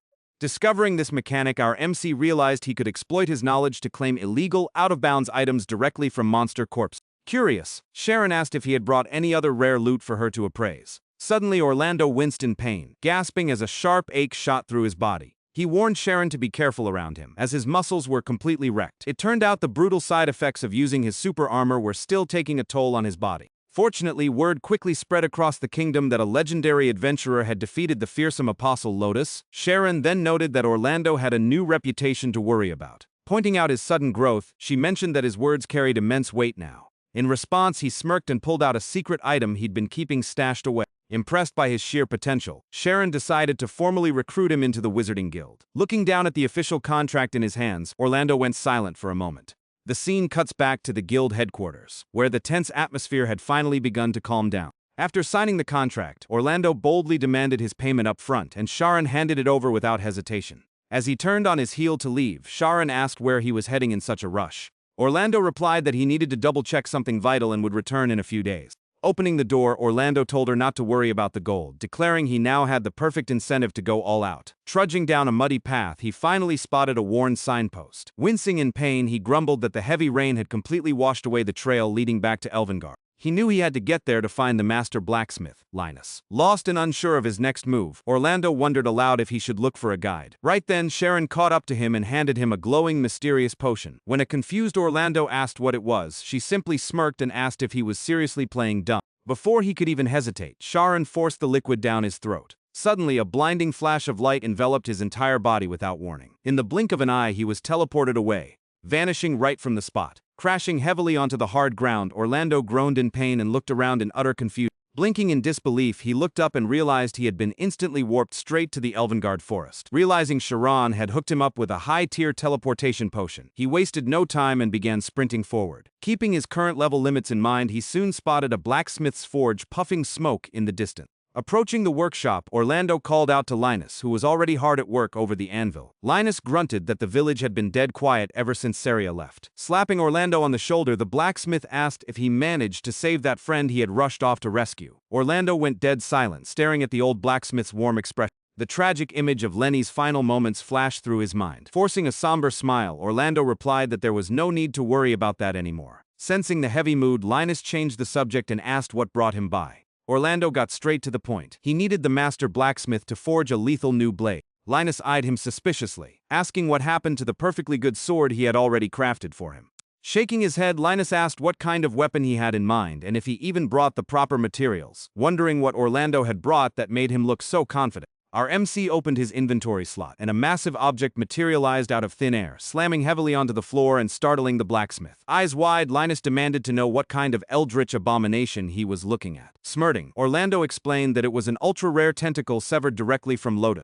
Aggravated, the blacksmith yelled, asking how on earth he was supposed to forge a sword out of raw monster flesh. Playing reverse psychology, Orlando sighed, pretending to understand, and muttered that it was probably too complex of a job for a regular smith. He turned to leave, baiting Linus by saying only a true master could pull it off. Hooked by the bait, Linus snapped and told him to sit his ass down. Slamming his hammer against the anvil, Linus roared that he never said he couldn't do it. Seeing the hot-headed response, our MC smirked, glad his reverse psychology worked flawlessly. Orlando asked if it would be a quick fix, but Linus demanded a full week and a list of rare catalyst materials. With the weapon queue settled, Orlando decided to hit the local market to restock on essential potions. Suddenly, a wave of despair hit him as he realized he had used his only teleportation potion just to get here. With no idea how to trek back, a familiar voice called out his name. It was Sharon, who chided him for running off before she could finish explaining. Handing him another vial, she instructed him to clearly visualize his destination before drinking it. Examining the liquid, Orlando asked why the potion wasn't the standard vendor yellow color. Sharon paused, glaring at him with pure annoyance. She snapped, telling him never to compare her elite, organically brewed potions to the cheap knockoffs sold by street vendors. Intimidated by her sudden outburst, Orlando quickly thanked her and downed the potion to escape. Back at the guild headquarters, the corridors were empty and dead quiet. Pushing open a door, he followed Sharon inside.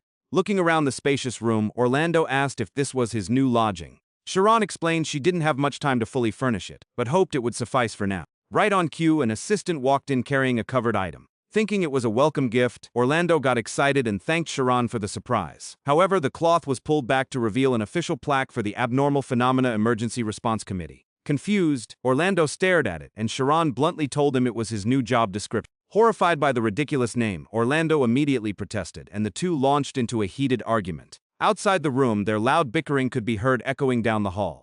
Ultimately admitting defeat, Orlando slumped into a chair as Sharon informed him the matter was settled. As a contracted guild asset, he was to handle these anomalies on their behalf. Mulling over the looming danger, he recalled the game's lore timeline following the Behemoth arc. He knew the next major crisis would be triggered by the catastrophic appearance of another high-tier apostle. This regional corruption phenomenon caused entire living populations to vanish without a trace, a complete mystery to the NPCs, though Orlando knew the exact mastermind orchestrating it. Connecting the dots, he knew the Apostle Hilda was the true villain pulling the strings behind the scenes. According to the hidden lore, she planned to sacrifice the entire continent of Arath to revive her homeworld.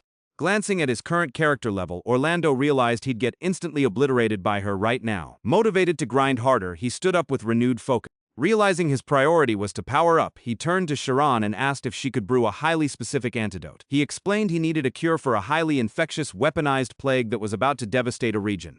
Alarmed, Sharon asked where this outbreak was supposed to happen. Orlando looked at her seriously and replied, "The subterranean kingdom of fiends."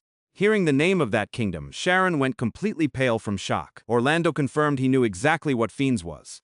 The secure underground capital of the Dark Elves. Dropping the formalities, he warned her that unfortunately the catastrophic plague had already breached their border. Meanwhile, down in the Dark Elven capital, a frantic guard begged the Dark Elf elder to evacuate immediately. Watching the spreading necrosis consume their beautiful city, the elder blamed humanity for the bio-attack. Consumed by pure rage, the old man swore bloody vengeance against the human kingdoms for this sudden devastation. Without wasting a single second, he ordered all military divisions to mobilize at the human borders, officially declaring total war. Meanwhile, back in the Elvengard forest, the rhythmic clanging of a hammer echoed through the trees.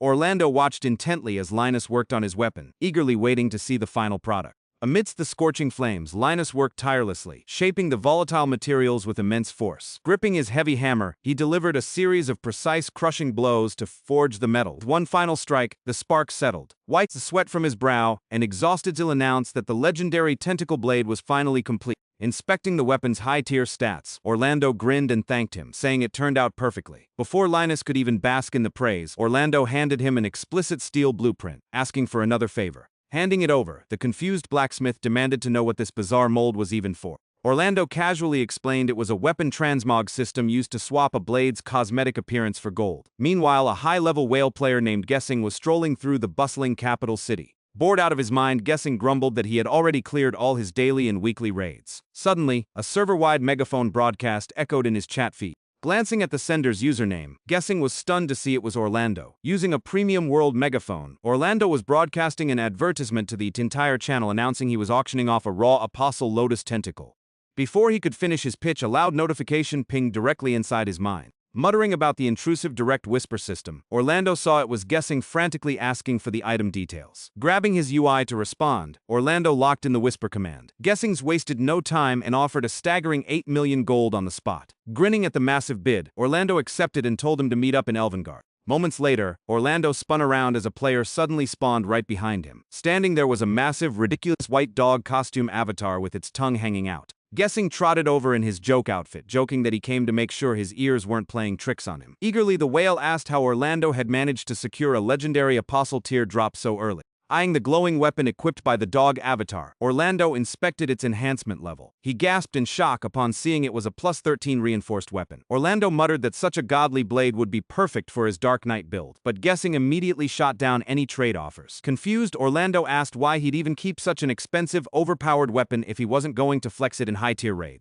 The whale simply replied that he kept it because the pink enhancement glow looked pretty. Baffled by that casual billionaire logic, Orlando decided to just initiate the secure trade window. Guessing transferred over a massive mountain of gold coins, completing his side of the transaction. Once the funds cleared, Orlando handed over the newly forged tentacle blade. But before closing the menu, Guessing mentioned he had a bonus item to throw in. Out of nowhere, Guessing dropped a massive glowing egg into Orlando's inventory as a bonus gift. Inspecting it, Orlando's eyes went wide. It was a premium creature egg. In this world, creatures acted as combat pets that provided massive stat boosts and passive buffs. Laughing, Orlando thanked him, admitting he was actually going to use the gold to buy a pet anyway. Right on cue, the egg began to crack, hatching into a ridiculous miniature version of the Apostle Lotus monster. Orlando watched the little thing pop out with a blank stare. Out of pure gamer reflex, he immediately threw a hard punch at it.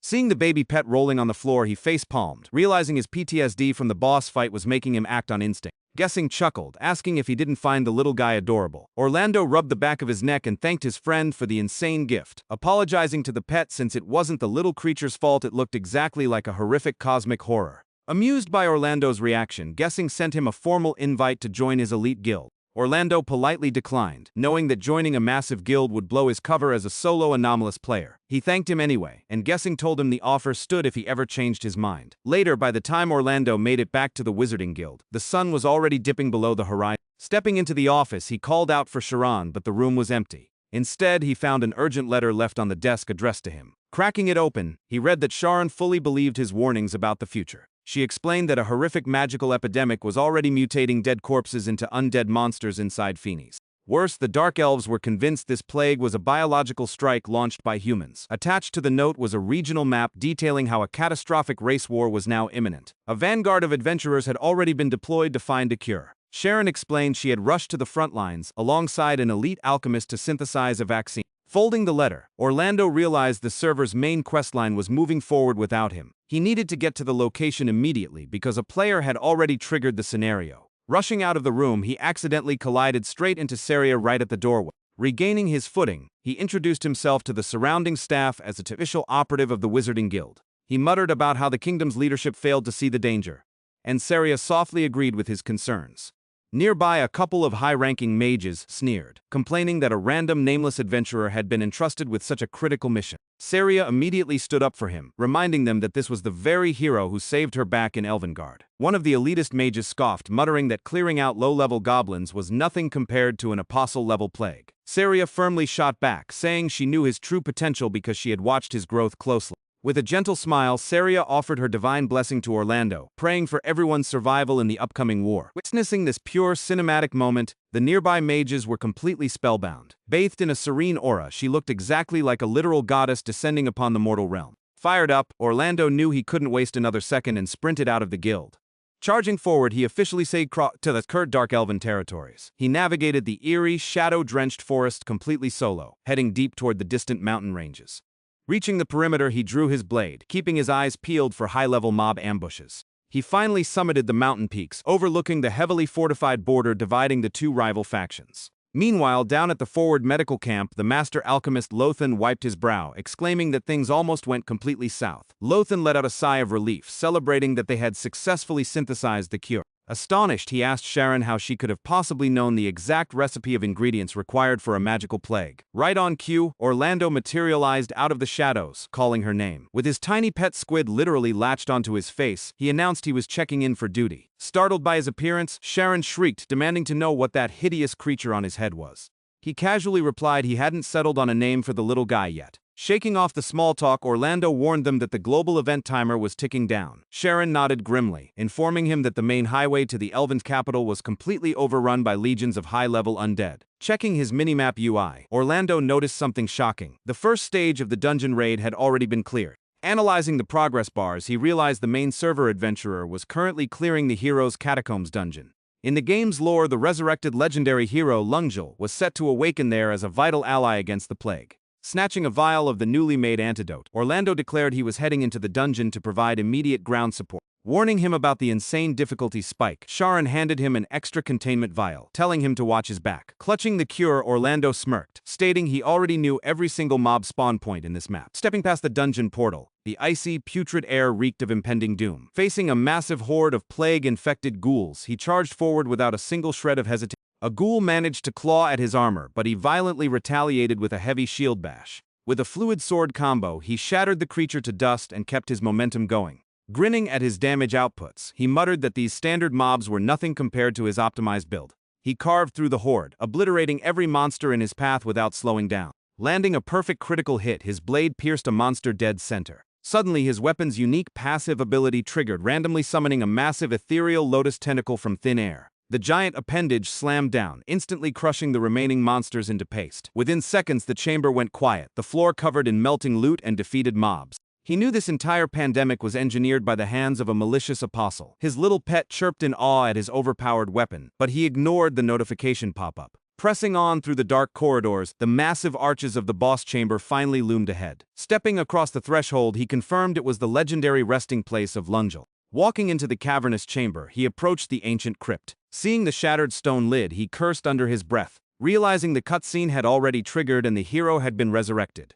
Checking his tracking map, he calculated his next move. He needed to cross over to the royal Dark Elven catacombs immediately. The worst-case scenario was unfolding. The ancestral dragon of death was being summoned to reanimate the entire fallen army. His pet squeaked, complaining about the lack of hidden treasure chests in the small room. Noticing Teiko trying to pocket a stray gold coin, Orlando yelled at it to put it back. Annoyed, he threatened to turn his own pet into takoyaki if it didn't cut out the kleptomania. Deep within the inner catacombs, the main server adventurer realized their party was completely surrounded by hostile elite mobs. Snarls of arrogance echoed from the darkness as Elder Azafran, the leader of the Dark Elven Council, stepped forward to confront the intruders. Azafran sneered, stating he had already received reports about human invaders breaching their perimeter, mockingly thanking them for clearing out the monsters so his execution squads could finish them off. The Elven royal guards leveled their spears ready to butcher the party. Suddenly, Lungel stepped between the factions, booming that this was no time for petty racial wars and demanding they listen to reason. Azafran demanded to know who dared interrupt them. The warrior drew himself up, introducing himself as the legendary slayer of the dragon Yidrogar and the champion who fulfilled the 7 trials of Venus. "I am Lungel!" Shocked to his core, the arrogant old elder gasped that it was impossible for a hero of ancient lore to be standing before them, frantically screaming for his soldiers to hold their fire. Stepping out from the guard ranks, the Elven Queen inspected the legendary figure with intense focus. She turned to her council, confirming there was absolutely no doubt this was the real, historical Lungel. Glowering at Azafran, she asked if he still foolishly believed the plague was a simple human conspiracy. Right on cue, a scout burst into the chamber panting in absolute panic, screaming that a catastrophic event had just breached the lower level. As the scout collapsed before the queen, she demanded a report. Suddenly, an ear-splitting, unholy roar shook the entire cavernous kingdom, sending shivers down everyone's spines. A massive surge of toxic green energy erupted from the abyssal crypt, revealing the true nightmare. Terrified, the scout shrieked that the ancient seal had failed. The death dragon had awakened. With the seal completely shattered, the monstrous entity was finally unleashed. Meanwhile, down in the deeper tunnels, Orlando was sprinting as fast as his stats allowed. Hustling down the stone stairs, he muttered that the roar definitely belonged to the newly resurrected Spirasi. He knew the NPCs and the main player would have to form an emergency raid party to bring the beast down. Reaching the end of the corridor, a fresh wave of elite mobs spawned to block his path. Cursing, Orlando snapped that he had no time for trash mobs and hacked his way through. Inside the boss arena, the massive draconic lich Spirasi unleashed a terrifying wave of dark energy. Mocking the adventurers, the dragon's telepathic voice boomed, asking how they ever expected a primitive seal to hold a god of death. Without an ounce of fear, Oja, the long, white-haired adventurer, lunged directly at the beast with her greatsword. Activating her class Awakening skills, she fought with absolute ferocity against the gargantuan dragon. In response, Spirasi unhinged its jaws, channeling a lethal blast of necrotic green fire. The beast unleashed a devastating beam of energy straight at her. Pulling off a flawless evasion frame, Oja swung her blade, landing a crushing counterblow right across the dragon's ancient neck. Witnessing the massive damage chunk, the elven guards wondered if the beast was done for. But suddenly, Spirasi's giant skeletal claw swiped out at blind speed, catching her mid-air. With zero time to block, the impact sent her crashing down, triggering a massive shockwave. Instantly regenerating broken bones, the dragon scoffed that mortal attacks couldn't scratch a god. A nearby elf despaired, crying out that the raid was a failure and they were all doomed. Ignoring the defeatist talk, Oja wiped the blood from her lip and charged right back into the fray, screaming for the monster to rot. As the dragon brought down its massive tail to crush her, Lungel suddenly intercepted the blow, parrying it at the cost of his own life bar. Coughing blood, Lungel smirked at Oja, muttering that fighting alongside this generation was quite a thrill. Thanking her for the memories, the old hero declared this would be his final stand. A sudden, echoing blast of divine energy lit up the dark cavern. Sliding behind a stone pillar, Orlando finally made it into the main chamber of the death dragon Spirasi. Suddenly, a blinding beam of pure sacrificial light shot past him. Caught dead center, the dragon roared in genuine agony as Lungel's final ultimate attack tore through its defenses. As his body dissolved into particles of light, the legendary hero used his final breath to create a massive weakness opening in the boss's hitbox. The piercing strike left a glowing crater right in the giant monster's chest. Orlando muttered to himself not to waste the golden opportunity the legendary hero had sacrificed himself to create. Furious, the dragon thrashed around, demanding to know what that wretched mortal had done to its immortal vessel. Leaping high into the air, the white-haired warrior channeled every ounce of her remaining mana for the final blow. With a catastrophic downward slash, she brought her greatsword down on the dragon's weak spot. Taking a direct critical hit, Spirossi roared in agonizing defeat, its massive frame collapsing under the force of the impact. With its HP bar completely depleted, the ancient monster glared at the warrior, cursing her name with its final breath. As its bones turned to ash, the dragon hissed that they were all fools playing into a grand design. With the raid boss cleared, Oja stood victorious atop the crumbling skeletal remains. Noting that the boss's automated passive regeneration had finally ceased, the Dark Elves broke into cheers, confirming the catastrophic battle was finally won. The cavern echoed with triumphant shouts celebrating the fall of the Death Dragon. Stepping out from behind the pillars, Orlando realized the main quest event had concluded without him getting a single hit in. The scene fades out, cutting deep into the dark elven capital city of Phoenix. Inside the Grand Council chamber, Elder Azafran argued that the plague was still active despite the dragon's defeat. He stubbornly insisted that humanity was behind the biological warfare, but the Elven Queen shut him down, warning him that his xenophobia was clouding his judgment. Azafran retorted, pointing out that the crisis suspiciously allowed humans to conveniently recover their ancient hero, Lunjal. Slamming a vial of the human-made vaccine onto the table, he asked if she honestly believed all of this was just a bizarre coincidence. As the queen went silent, Azafran muttered that he was merely advising a cautious path to protect their people. Sighing deeply, she murmured to herself, whether a path built on pure paranoia wasn't actually the path to self-destruction. Looking exhausted, the queen warned that their kingdom would be ruined if they started an unjust war against innocent humans. Furthermore, she pointed out that rejecting a life-saving antidote out of petty spite was madness. She ended the debate by dropping a chilling question. Did he even have any idea what terrifying entity had actually taken up residence inside their city ruin? The camera pans down into the corrupted catacombs of Noir Farah, revealing the true nightmare. The Sixth Apostles, Delezie, the source of the Black Plague. A glowing lore prompt confirms his identity. Meanwhile, examining his quest map, Orlando noted that the world corruption textures hadn't manifested globally yet, making him realize something about this storyline didn't quite line up with the original game lore. Plotting his next move, he slipped into a hidden cavern pathway leading straight toward Noir Farah. Along the way, he discovered a dying dwarf NPC collapsed on the cold ground. Spotting a trail of bodies and a shattered ancient altar, he knew he had arrived at the exact quest coordinates. He cautiously approached a mob resting in the depths of the Tyrant King's dungeon. He recalled that the dwarf clan inhabited these intermediate cavern zones, locked in a bitter territorial feud with the Dark Elves. Despite being an intelligent race, their NPC AI was hard-coded to be extremely hostile, attacking any player on sight. While they functioned as standard aggressive mobs, someone had clearly already swept through the zone, leaving a trail of cleared room. As he wondered why the dwarf mobs refused to abandon this specific zone, the tiny creature riding his shoulder squeezed tight and let out an alert squeak. Thanks to that perfect reaction warning, Orlando pulled off a clutch dodge against a stealth ambush. Grabbing the pet, he yelled at Takeo to keep up, reminding the little guy he only named him that because he looked like a floating ball of takoyaki. But as he rounded the corner and looked up, Orlando froze in utter disbelief. Looming before him was a colossal vein of solid gold.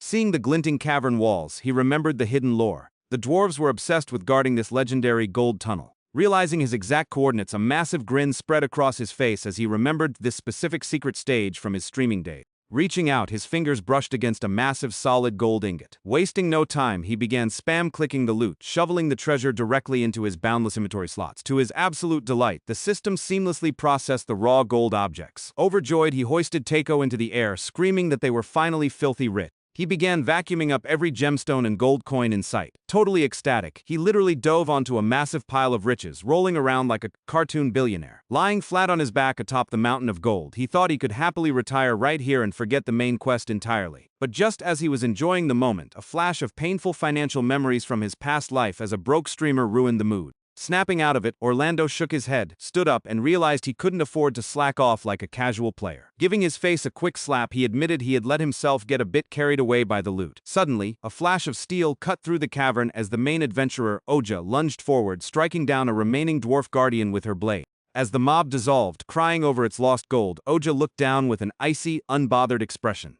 Stepping over the scattered loot, she noted that the corruption layout here was highly irregular. Seconds later, the dark elf rogue Manette slipped out of the shadows, whispering about a secret gold excavation route. Watching Oja and Manette slip away down Ide Passage, Orlando knew he had to move fast. He recalled that Manette was the elite rogue NPC guide for Noir Farah, handpicked by Azafran himself. Realizing they were taking a shortcut through the gold veins, he signaled Takeo and stealthily followed their trail. Deeper down, a staggering mountain of gold bars literally carpeted the cavern floor, with thousands of coins glinting under the crystals, showcasing an unfathomable amount of wealth. Suddenly, an alarming ticking sound caught Orlando's attention. Before he could react, a massive, script-triggered explosion erupted right in the dead center of the gold pile. The devastating shockwave violently blasted him off his feet. Sent flying uncontrollably through the air, Orlando and his little companion were thrown across the cavern chamber. Immediately after, the entire stone foundation split open, collapsing into a massive abyss. The scene rapidly cuts down into the subterranean ruins of Noir Ferra, where a terrifying, monstrous shadow blankets the architecture. Descending like a meteor, a colossal entity slams down on top of the structures, digging its massive claws into the bedrock to stabilize itself. Blinking its multiple glowing eyes, the Apostle Delezie looked around, utterly disoriented. The monster hissed in confusion, wondering why it had been summoned to this specific underground domain instead of its intended target. Suddenly, a memory flash of Hildur smiling maliciously surfaced. A swirling interdimensional rift materialized, showing exactly how the beast had been forcefully warped into this world. Piecing its memories back together, Delezie let out a furious, world-shaking roar, snarling at the thought that anyone could manipulate an apostle. Consumed by absolute rage, the monster bellowed Hildur's name, swearing to rot this entire planet to ash. A thick, necrotic fog began to bleed from its hide, rolling over the city's buildings and turning the clean streets into a toxic wasteland of pure plague illusion. Adjusting her visor, Oja stared down the massive threat with a cold, unshakable gaze. As she locked eyes with the entity, the monster's telepathic voice vibrated through the air, proclaiming itself the vision of ultimate calamity. Hissing that these lands would soon drown in the stench of decay, the horrific creature introduced itself to the two women as Delezie, the Lord of the Black Plague. Back at the temporary royal council, Oja summarized the catastrophic event that had unfolded in Noir Ferra. Azafran slammed his fist down, confirming that Delezie was the undeniable source of the pandemic. Nodding in agreement from the shadows, the fortune singer Iris stepped forward, calmly claiming everything was unfolding exactly according to the strings of fate. Introducing herself as a prophet who could guide them through the disaster, Iris explained she was there to dispel the conflict between the races. She warned that for the survival of Arath, they had no choice but to slay the apostle. With the misunderstandings finally cleared up, the Dark Elves and the human vanguard formally locked in a war alliance. Leaving the underground kingdom, the main adventurer moved out toward the target coordinates. Reaching the infected region of Northmire, she found the city of Grodny encased in a glowing protective barrier. Endless hordes of mutated, plague-infected beasts were slamming against the defense lines. Desperate, a frontline guard screamed for everyone to hold the line and block the monsters from breaching the gate. He yelled that they were completely overrun and needed immediate backup. Right on cue, a soldier bellowed Michelle's name, calling for area of effect support. Channeling her psychic energy, Michelle unleashed a massive telekinetic blast, obliterating a pack of infected monsters. Her companion urged her not to overexert herself, but she fiercely replied they would never surrender their sanctuary. A brief cinematic flashback reveals their tragic past, hunted down and persecuted across the continent simply for being born as outcasts with unique powers. Gronchti was the sole safe haven where ciphers could live in peace. Cutting back to the chaotic battle, the spreading plague was driving nearby citizens insane, reducing them to mindless, violent beasts driven by raw survival instinct. Even as she blasted waves of mobs, Michelle gritted her teeth, admitting they couldn't hold out indefinitely against an endless siege. Suddenly, her psychic radar pinged. Something high energy had just breached the city's perimeter. Rushing down the cobblestone streets to investigate, she wondered if the savior they had been praying for had finally arrived. Reaching the impact crater, she expected to see a horrific boss mob causing widespread destruction. Instead, she blinked at the bizarre sight before her. Gasping, she stared at Orlando, completely baffled as to what a human was doing falling from the sky. Groaning as he got up from the dirt, Orlando let out a sigh of relief, muttering that his summonable giant tentacle was the only reason he survived that massive drop. Looking at his UI quest tracker, he realized he had accidentally sequence-broken the map, arriving before the main scenario even kicked off. Thanks to Sharon's high-tier warp potion, he had secured a clutch 2-day head start over the server's main adventurer. Dusting himself off inside Grodny, he celebrated beating everyone to the checkpoint. With a confident smirk, he declared he was officially taking over the lead. Before he could celebrate further, Michelle completely startled him by demanding to know how a human had bypassed their top-tier psychic defense barrier. Caught off guard, Orlando tried to construct a quick lie, but he quickly realized his casual excuses wouldn't slide past an elite telepath.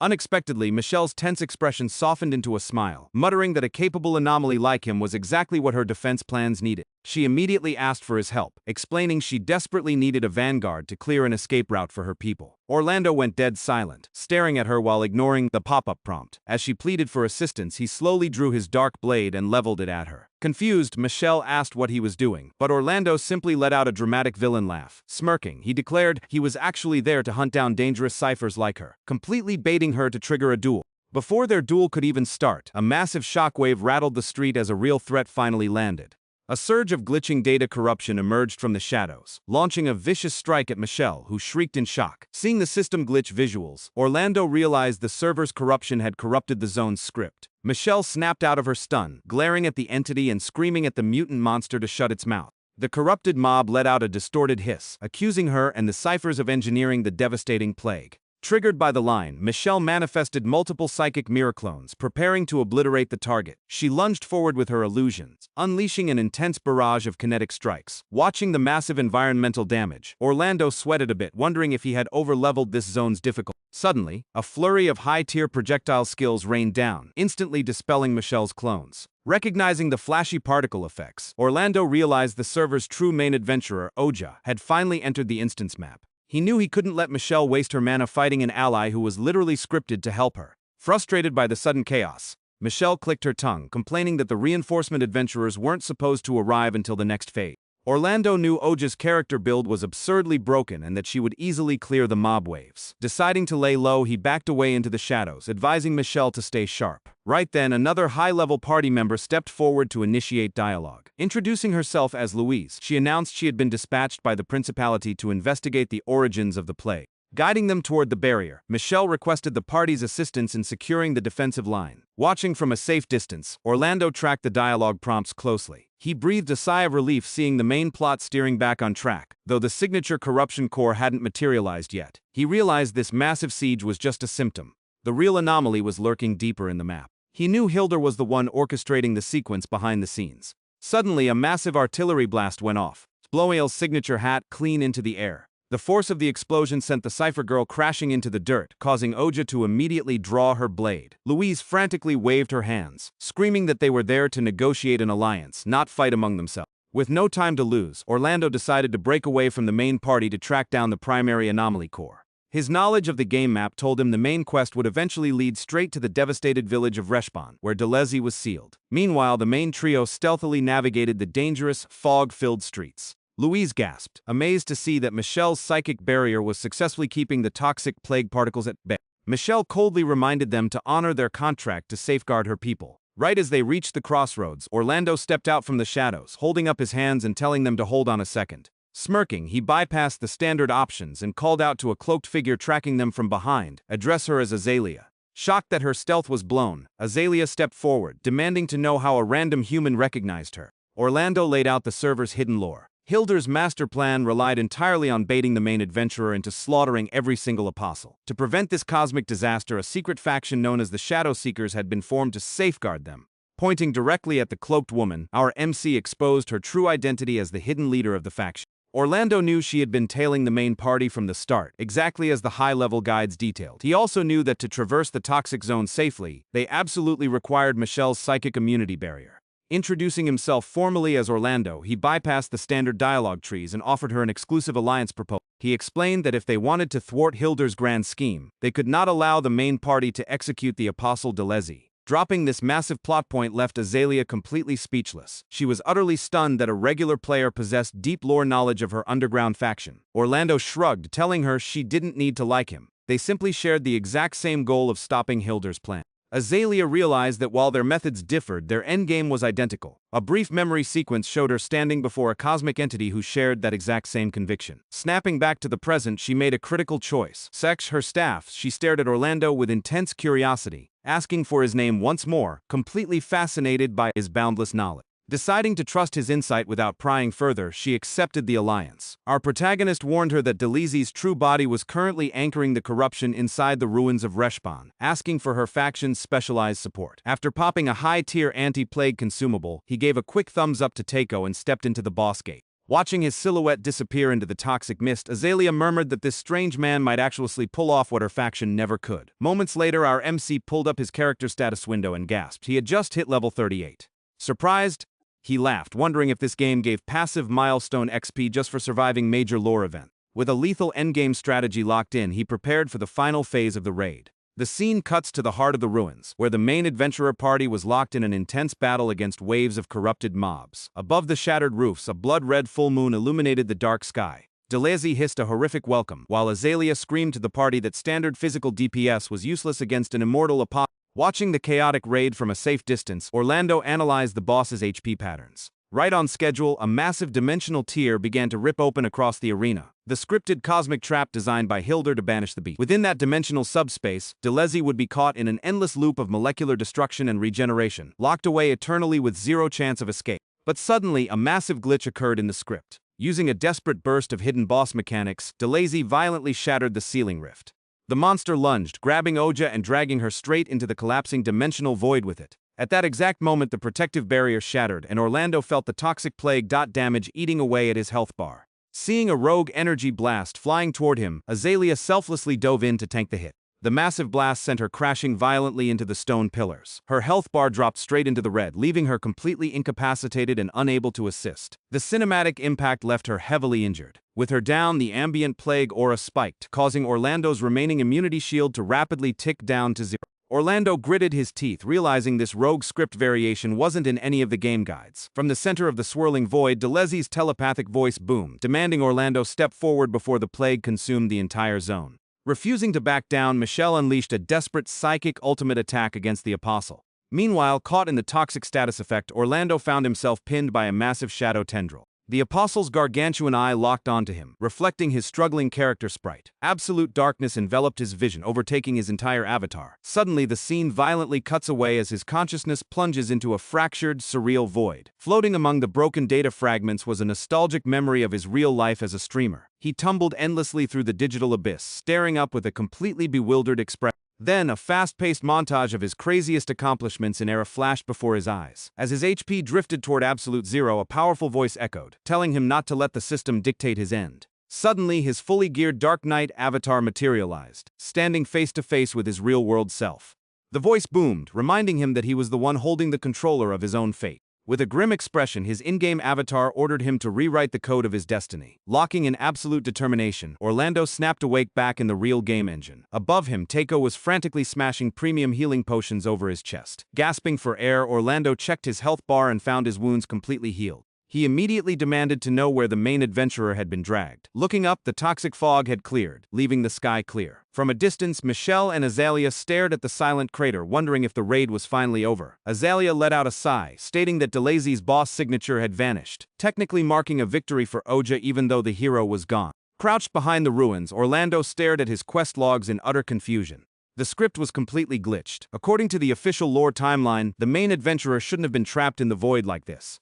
Suddenly, his little companion, Teiko, let out a sharp squeak, pointing directly at the center of the crater as it realized what was happening. Out of nowhere, a surge of dark data corruption wrapped around his gauntlet. Breaking free from the status effect, Orlando realized he had to manually trigger the dimensional rift to rescue Oja.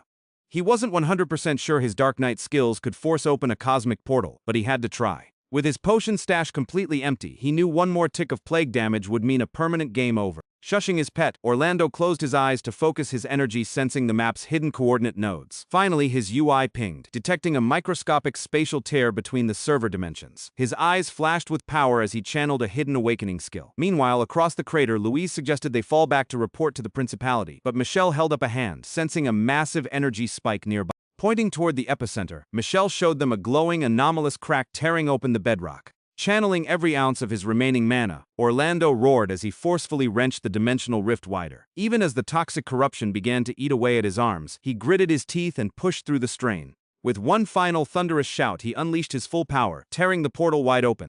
A colossal, shadowy arm extended from the tier, causing Michelle to stumble back in shock. A second later, the white-haired adventurer, Oja, dropped gracefully out of the rift, completely unbothered by the void traversal. But before anyone could celebrate, the horrific form of Delezie materialized right behind her, lunging with pure, unbridled fury. Blinking in horror, Michelle shrieked the Apostle's name, unable to comprehend how a banished entity had breached the server walls again.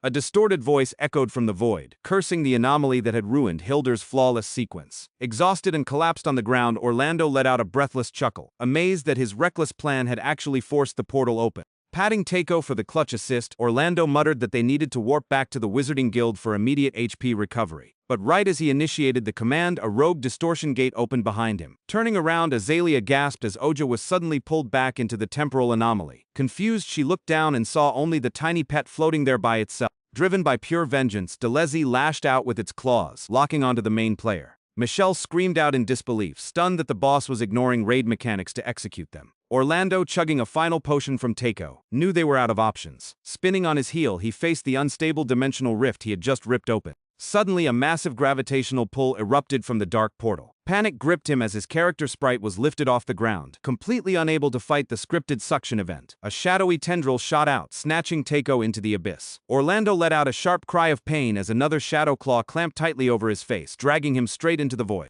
Inside the chaotic subspace void, debris from the broken dungeon floated aimlessly through the darkness. A colossal spatial vortex was vacuuming everything in the map coordinates. Fighting against the overwhelming physics engine, Orlando tried to activate a movement skill to secure his footing, but a violent dimensional storm slammed into his avatar from the other side. He tried to force an active buff, but the spatial pressure was literally tearing his armor apart. Glancing through the swirling debris, he spotted the main adventurer, Oja, floating completely unconscious a few meters away. As he watched her drift deeper into the system void, a massive, brilliant barrier of light suddenly materialized around her coordinates. Oja was encased inside a glowing, high-tier protective energy sphere. Floating on a broken piece of rock, Orlando watched the defense barrier finalize its sealing sequence. Stealing his resolve, he dashed forward, jumping off the edge. Activating a clutch movement skill, he shot through the air, barely squeezing past the closing threshold of the protective sphere at the very last second. Safely inside, he channeled his dark energy, unleashing a heavy strike right at the core to force a landing sequence. Shattering the internal barrier layer, he crashed hard onto a solid surface, letting out a heavy sigh of relief. But the calm didn't last long. A sharp piece of corrupted crystal slammed beside him, causing his screen to flash red as an acute ache shot through his avatar.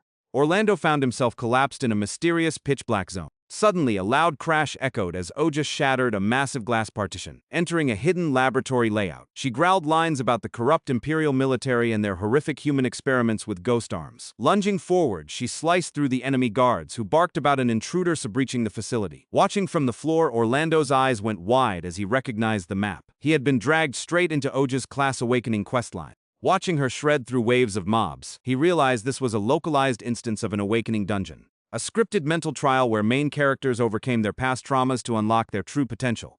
Because she was locked in a solo cinematic state fighting illusions, her character AI couldn't even register his presence. Glancing upward, he noted the instance's barrier was barely holding off the external's dimensional storm. Glad to have avoided a permanent game over, Orlando muttered that he would have been pulverized out in the open void. Suddenly, a sickening, squelching sound caught his attention, bubbling up from a puddle of dark ooze. Snapping his head around, he froze in sheer shock. The monstrous silhouette of the Apostle Delezie was manifested right inside this secure instance map. The monster was caught in a brutal loop of pixelated disintegration and immediate regeneration, taking massive damage from the lingering void storm. Deciding to ignore the glitching boss for now, Orlando focused entirely on keeping pace with Oja to secure an exit route. He knew that when her awakening cutscene ended, the exit portal would trigger. His current plan was to move like a ghost, tailing her until the final prompt appeared. Suddenly, a sharp, corrupted crystal shard pierced his chest piece, causing dark fluid to leak from his armor. A wave of necrosis rapidly spread from the wound. Horrified, he realized the dimensional rift's corruption had bypassed his gear. The dark slime bubbled over, shattering the surrounding laboratory glass and expanding across the arena floor.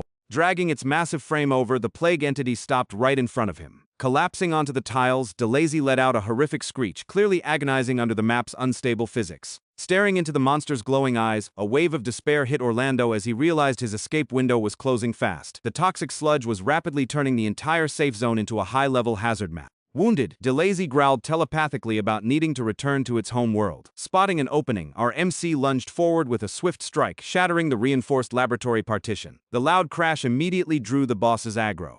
Looking through the newly made opening, the Apostle's eyes locked onto Oja, who was clearing mobs on the other side. Hissing at Hilder's puppet, the boss unleashed a lethal dash attack to crush her. Orlando selflessly leaped between them, throwing up a block frame, but the sheer stat difference was too massive. His shield was pierced instantly. The Apostle paused, confused by his non-target intervention, demanding to know who he was. Suddenly, a strange notification pinged as dark spikes began to erupt from Orlando's gauntlet. A cluster of solid, pitch-black spikes shot from his corrupted arm, forcefully driving the Apostle back. Knocking away a stray energy sphere, Orlando quickly checked his status bar. To his amazement, his health wasn't dropping from the plague aura. Shaking off the confusion, he seized the opening, charging forward to unleash a massive shockwave skill directly against Delezie. Crashing onto the floor, the monster bellowed that it finally saw through Hilder's complete design. Thrashing in blind rage, it roared that it was all that woman's fault. Meanwhile, Oja's awakening script finalized, and the powerful warrior turned her blade toward the boss, declaring she would never forgive the monstrosities that ruined her life. She launched a flurry of sword waves, and Orlando had to execute frame-perfect dodges to avoid getting caught in the crossfire. Orlando grumbled that the multi-target attacks were completely chaotic while the boss's passive healing was keeping its health bar topped off. Ducking under another massive slash, he backed off to formulate an emergency strategy. Aggravated by his evasion frames, Delezie hissed, asking if the human was just going to run away like a coward. Spotting a perfect counter frame, Orlando stopped running and spun around to face the behemoth.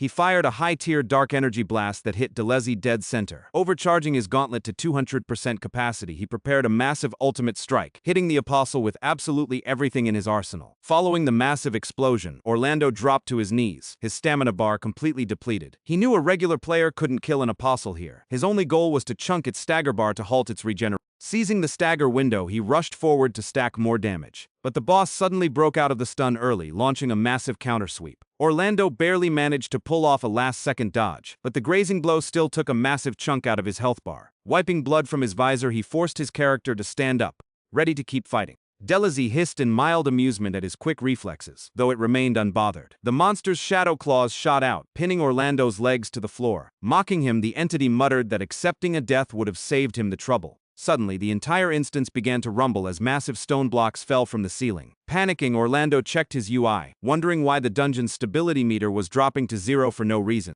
Oja stepped onto the exit teleporter pad, ready to leave the map. Seeing the cutscene activate, Orlando realized she had officially cleared her class awakening quest. Delezie looked up at the spawning exit rift, realizing it was a shortcut out of the void. Pinned to the floor, our MC growled that he wouldn't let the boss breach the main server. Delezie scoffed, telling the human to sit back and watch his avatar get deleted by the collapsing dimensional storm. Struggling to stand, Orlando yelled if this cosmic joke of a script was supposed to amuse him, reminding the boss that its plague had already wiped out entire NPC populations. Furious, he bellowed that thousands of innocent lives were ruined because of its presence. Delezie paused, its voice dropping into a chilling tone, muttering that it found mortal morality fascinating since the entire world tried to butcher it simply for the crime of existing. The Apostle hissed, asking what right a mere human player had to judge what was right or wrong. Desperate, our protagonist shouted that escaping into the main server was exactly what Hilder's master script wanted. Delezie landed beside him, calling him insignificant trash, but admitted the human possessed frightening knowledge. Seeing the entity advance toward the collapsing exit, Orlando screamed for it to hold on, but the boss moved past him. Feeling his health bar rapidly tick away, he bellowed Delezie's name with everything he had left. A massive, unstable vortex of dark energy began to condense in the center of the collapsing laboratory. Watching the boss approach the rift, Orlando launched a desperate illegal taunt command. Surprisingly, the Apostle actually froze, turning its massive head around in sheer confusion at the raw power radiating from the human. Looking up, the boss saw our blonde MC standing atop a cracked platform, channeling his remaining mana. Clenching his fist, Orlando warned the monster that its exit code had just been overridden. Astonished, Delezie realized the human had somehow forced the instance portal to lock down. Enraged, the Apostle charged back across the arena, roaring for him to unlock the path immediately. The massive impact hit Orlando dead center, blasting his avatar backward. Hissing at the wretched bug, Delezie slammed him straight into the cavern wall. Despite his fractured health bar, Orlando braced himself, pulling off a clutch-perfect guard against the follow-up claw strike. The successful parry frame caused even the massive Apostle to lose back a step. Gasping for breath, Orlando muttered that his stamina bar was completely empty. He shouted that locking the room was the only way to save them from Hilder's execution script, but Delezie growled that they were now eternally entombed in a deleted instance. Warning the human to step aside, the beast bared its fangs for a final charge. Our MC, his armor completely wrecked, stared down the cosmic horror with absolute calm. Orlando spoke up, noting that with its godlike stats, Delezie could have easily marched across the continent of Arath and rotted every kingdom to ash. Yet it had chosen to seclude itself deep within the ruins of Respawn for years. Orlando smirked, shouting that the monster knew exactly why it stayed isolated. Aggravated by the psychological truth, Delezie roared at him to be silent, but our MC pressed on, stating it wasn't because the Apostle hated all life. Forcing his character to stand up, Orlando looked at the massive entity with a sumser expression. He laid out the ultimate lore secret. All Delezie ever wanted was to find a path back to its original home world. The Apostle lost its composure, bellowing in pure denial, refusing to let a mortal read its hidden data files. Walking directly into the boss's strike zone, Orlando held its gaze and kept talking. He calmly stated that as an out-of-universe traveler, he was likely the only entity in this world who understood what it felt like to be completely isolated from home. Stopping mere inches from its claws, he dropped an exclusive quest proposal. Form a hidden alliance, rewrite the server script, and they could both find a way back to their respective realities. With a sharp gleam in his eyes, his words resonated with absolute conviction. Delezie hesitated, its AI confused by the dialogue option, demanding to know what kind of scheme this was. It lashed out with a frustrated swipe, roaring that a primitive mortal insect could never grasp the eternal agony of an apostle. Orlando pulled off a flawless crossblock, bracing his gauntlets as he prepared for the next wave of attack. Skidding backward across the tiles, he shouted back that he understood it perfectly. He explained he had also randomly spawned into an alien world, forced to fight for survival according to someone else's rules. Pointing toward the void sky, he muttered that all he wanted was a way back, noting that the stars in this server weren't the ones he grew up looking at. Processing his parameters, Delezie stared at the human, its hostile's aggro status finally shifting as it realized they shared the exact same code of isolation. After a heavy silence, the boss noted that the underlying server rift hadn't completely despawned yet. Spotting the tiny coordinate crack, the apostle urgently told our blonde MC to force open a gateway. Orlando shook his head, explaining that blindly running out now was useless because Hilder's predictive tracking would instantly locate them. He warned that in its weakened state, Delezie would be easily sniped by her magic. As the master weaver of this world, Hilder could manipulate apostle scripts effortlessly. Hearing this, the monster smirked, realizing Orlando was an untrackable glitch in the system, a variable Hilder couldn't possibly account for. Orlando stated they were just rogue actors who needed to slip completely off the script's radar. With a bruised face, he laid out the play. Hilder currently assumed Delezie was successfully banished and deleted. If they laid low and crashed the final act of her master plan, they could rewrite the entire world code. Calling it a mutually beneficial contract, he offered his hand, proposing they join forces to eliminate their shared enemy. Delezie eyed him, asking why it should stay behind in the void while the human returned to the surface. Orlando frankly admitted he had plenty of chances to exploit game mechanics and secure a comfortable life solo, but he chose to stay and change this world's tragic ending. Warning that the instant's collapse timer was down to seconds, he locked in the dialogue prompt, demanding an immediate answer. The massive entity went silent, processing the logic of his offer. But as Orlando tried to step back, a stray wave of void tendrils wrapped around his boots, pinning him as the room began to fall apart. Annoyed, he yelled if the apostle was going to let them both get wiped by the system delete code out of stubborn pride. As he shouted, the entire laboratory structure began to disintegrate into particles. Gritting his teeth, he struggled against the environmental trap as the void pull dragged his avatar deeper into the dark abyss. Suddenly, Delezie's massive claw reached out, severing the tendrils. The apostle rumbled that while it had no interest in being a human's tool, the proposal was intriguing.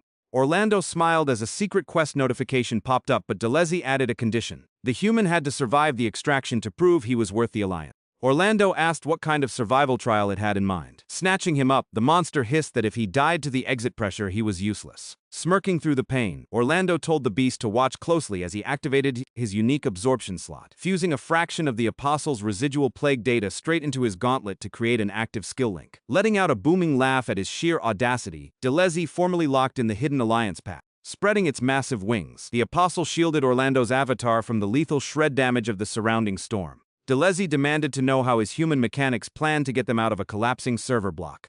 Glancing at the microscopic coordinate crack in the sky, Orlando noted the exit vector was incredibly narrow and closing fast. With a confident smirk, Orlando replied that all they needed was a massive kinetic launch boost. Understanding the plan, Delezie channeled its residual boss energy to build up a maximum launch velocity. Right before the trigger, the apostle telepathically demanded his true name. Smiling, Orlando gave his answer as the launch skill activated, hurling him like a railgun projectile straight toward the narrow spatial tear.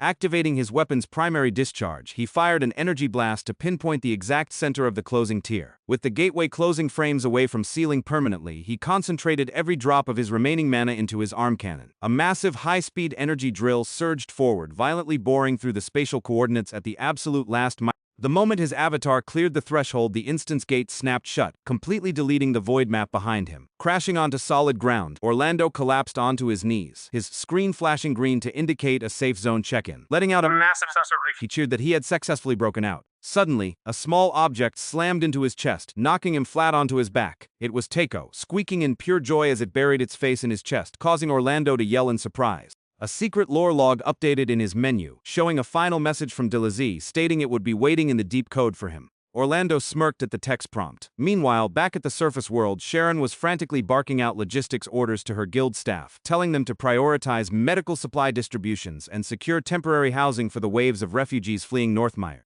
Dismissing the exhausted council, she noted that the remaining standard reports could wait until morning, thanking them for their service. Once the room cleared, she slumped into her chair, venting her immense stress over having zero downtime since the Ophelia incident. She sighed, wondering where their anomalous guild asset had vanished to during such a massive server crisis. Suddenly, a weak voice called out from the doorway. Sharon froze, staring into the dim corridor in absolute shock. Standing there was our MC, his armor completely shattered and his character model covered in burn textures, weakly asking if she had an elite health potion to spare. The moment the line finished, his stamina hit absolute zero, and his avatar collapsed face first onto the rug. The scene fades out, showing a wide cinematic shot of the Grand Wizarding Guild under a quiet night sky. After a seamless time-skip cutscene, Orlando finally began to blink his eyes open, his camera feed slightly blurred and disoriented. Shaking off the stun effect, he looked around to identify his coordinates, quickly recognizing the high-tier decor of the guild leader's private quarters. A familiar voice asked if he was finally back among the living as a hand holding a premium recovery potion entered the frame. It was Sharon.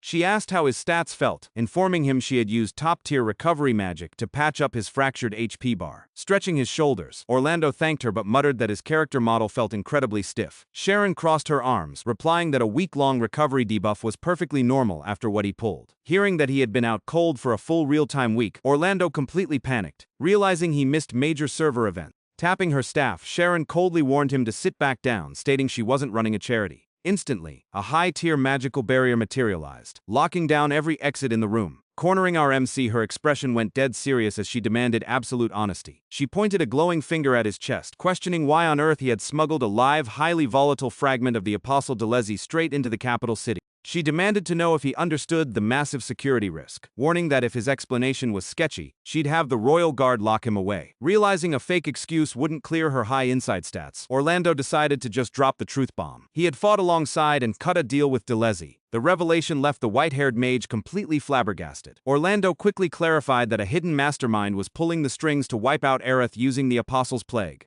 Furious, Sharon snapped, asking if he was seriously defending a monster responsible for thousands of casualties. Orlando shot back, explaining it was a pure tactical compromise. He secured their survival and a weapon against the true mastermind. Unequipping his chest piece, he showed her a glowing purple crystal embedded in his avatar's chest, explaining the shard functioned as a live link to monitor their contract. Staring in utter disbelief, she asked how a regular player dared negotiate with a godlike entity. Bypassing the standard dialogue, Orlando requested her high-tier alchemy skills to help him stabilize and safely utilize the shard's passive abilities.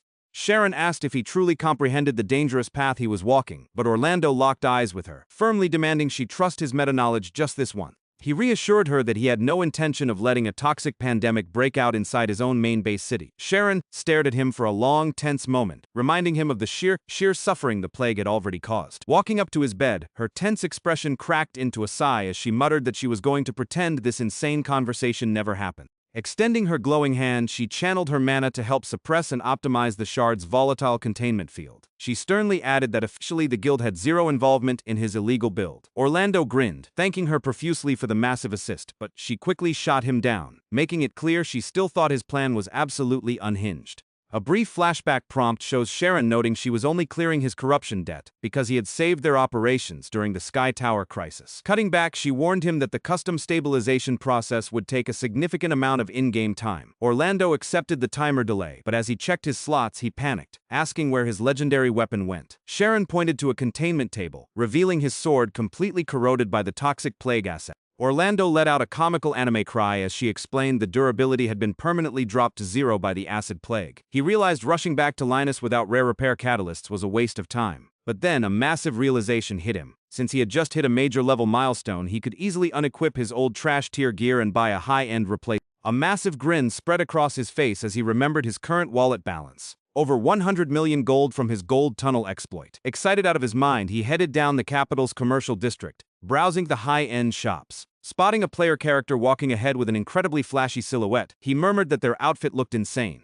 But the moment the player spun around, Orlando froze, completely speechless at the absolute monstrosity of the design. The player, rocking a hideous neon troll outfit, proudly flexed their custom gear cosmetics. Orlando winced, rubbing his eyes and muttering that staring at terrible cosmetic choices was worse than taking direct plague damage from Delezie. He opened his cash shop UI, analyzing the avatar cosmetic system. Unlike basic armor skins, rare avatars in this game provided massive permanent stat percentages and custom skill multipliers. Deciding his Dark Knight build desperately needed those stat multipliers, he searched the coordinates for the city's premier boutique. He soon arrived at a highly prestigious storefront, decorated with an elegant welcome sign.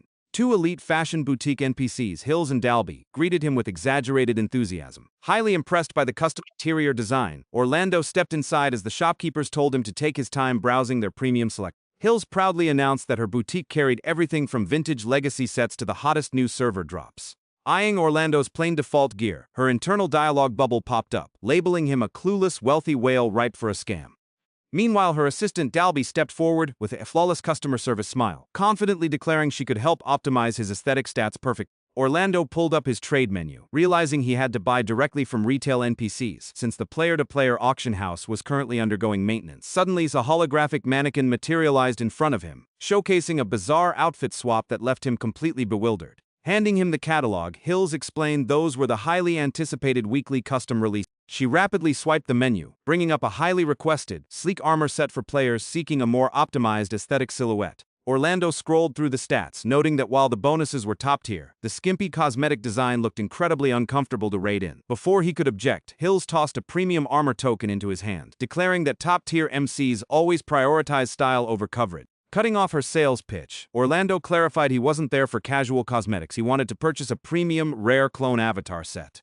Dalby's eyes lit up, immediately asking if he had specific stat targets in mind. Scanning their digital search directory, Orlando found the interface identical to his old min-maxing spreadsheet. He clicked his tongue, demanding they bring out the unlisted full-set legacies hidden from the public catalog. He spent the next hour rigorously analyzing the stat spreadsheets, filtering the rarest items by top price to find the ultimate whale gear. He then tried to mix and match, asking if he could buy the hairpiece from one set and the belt slot from another to optimize his passive buffs. After making them fetch several legacy boxes, he finally asked to re-inspect the very first set. Buried under a massive pile of unboxed item inventories, an exhausted Dalby weakly asked if he had finally settled on his ultimate choice.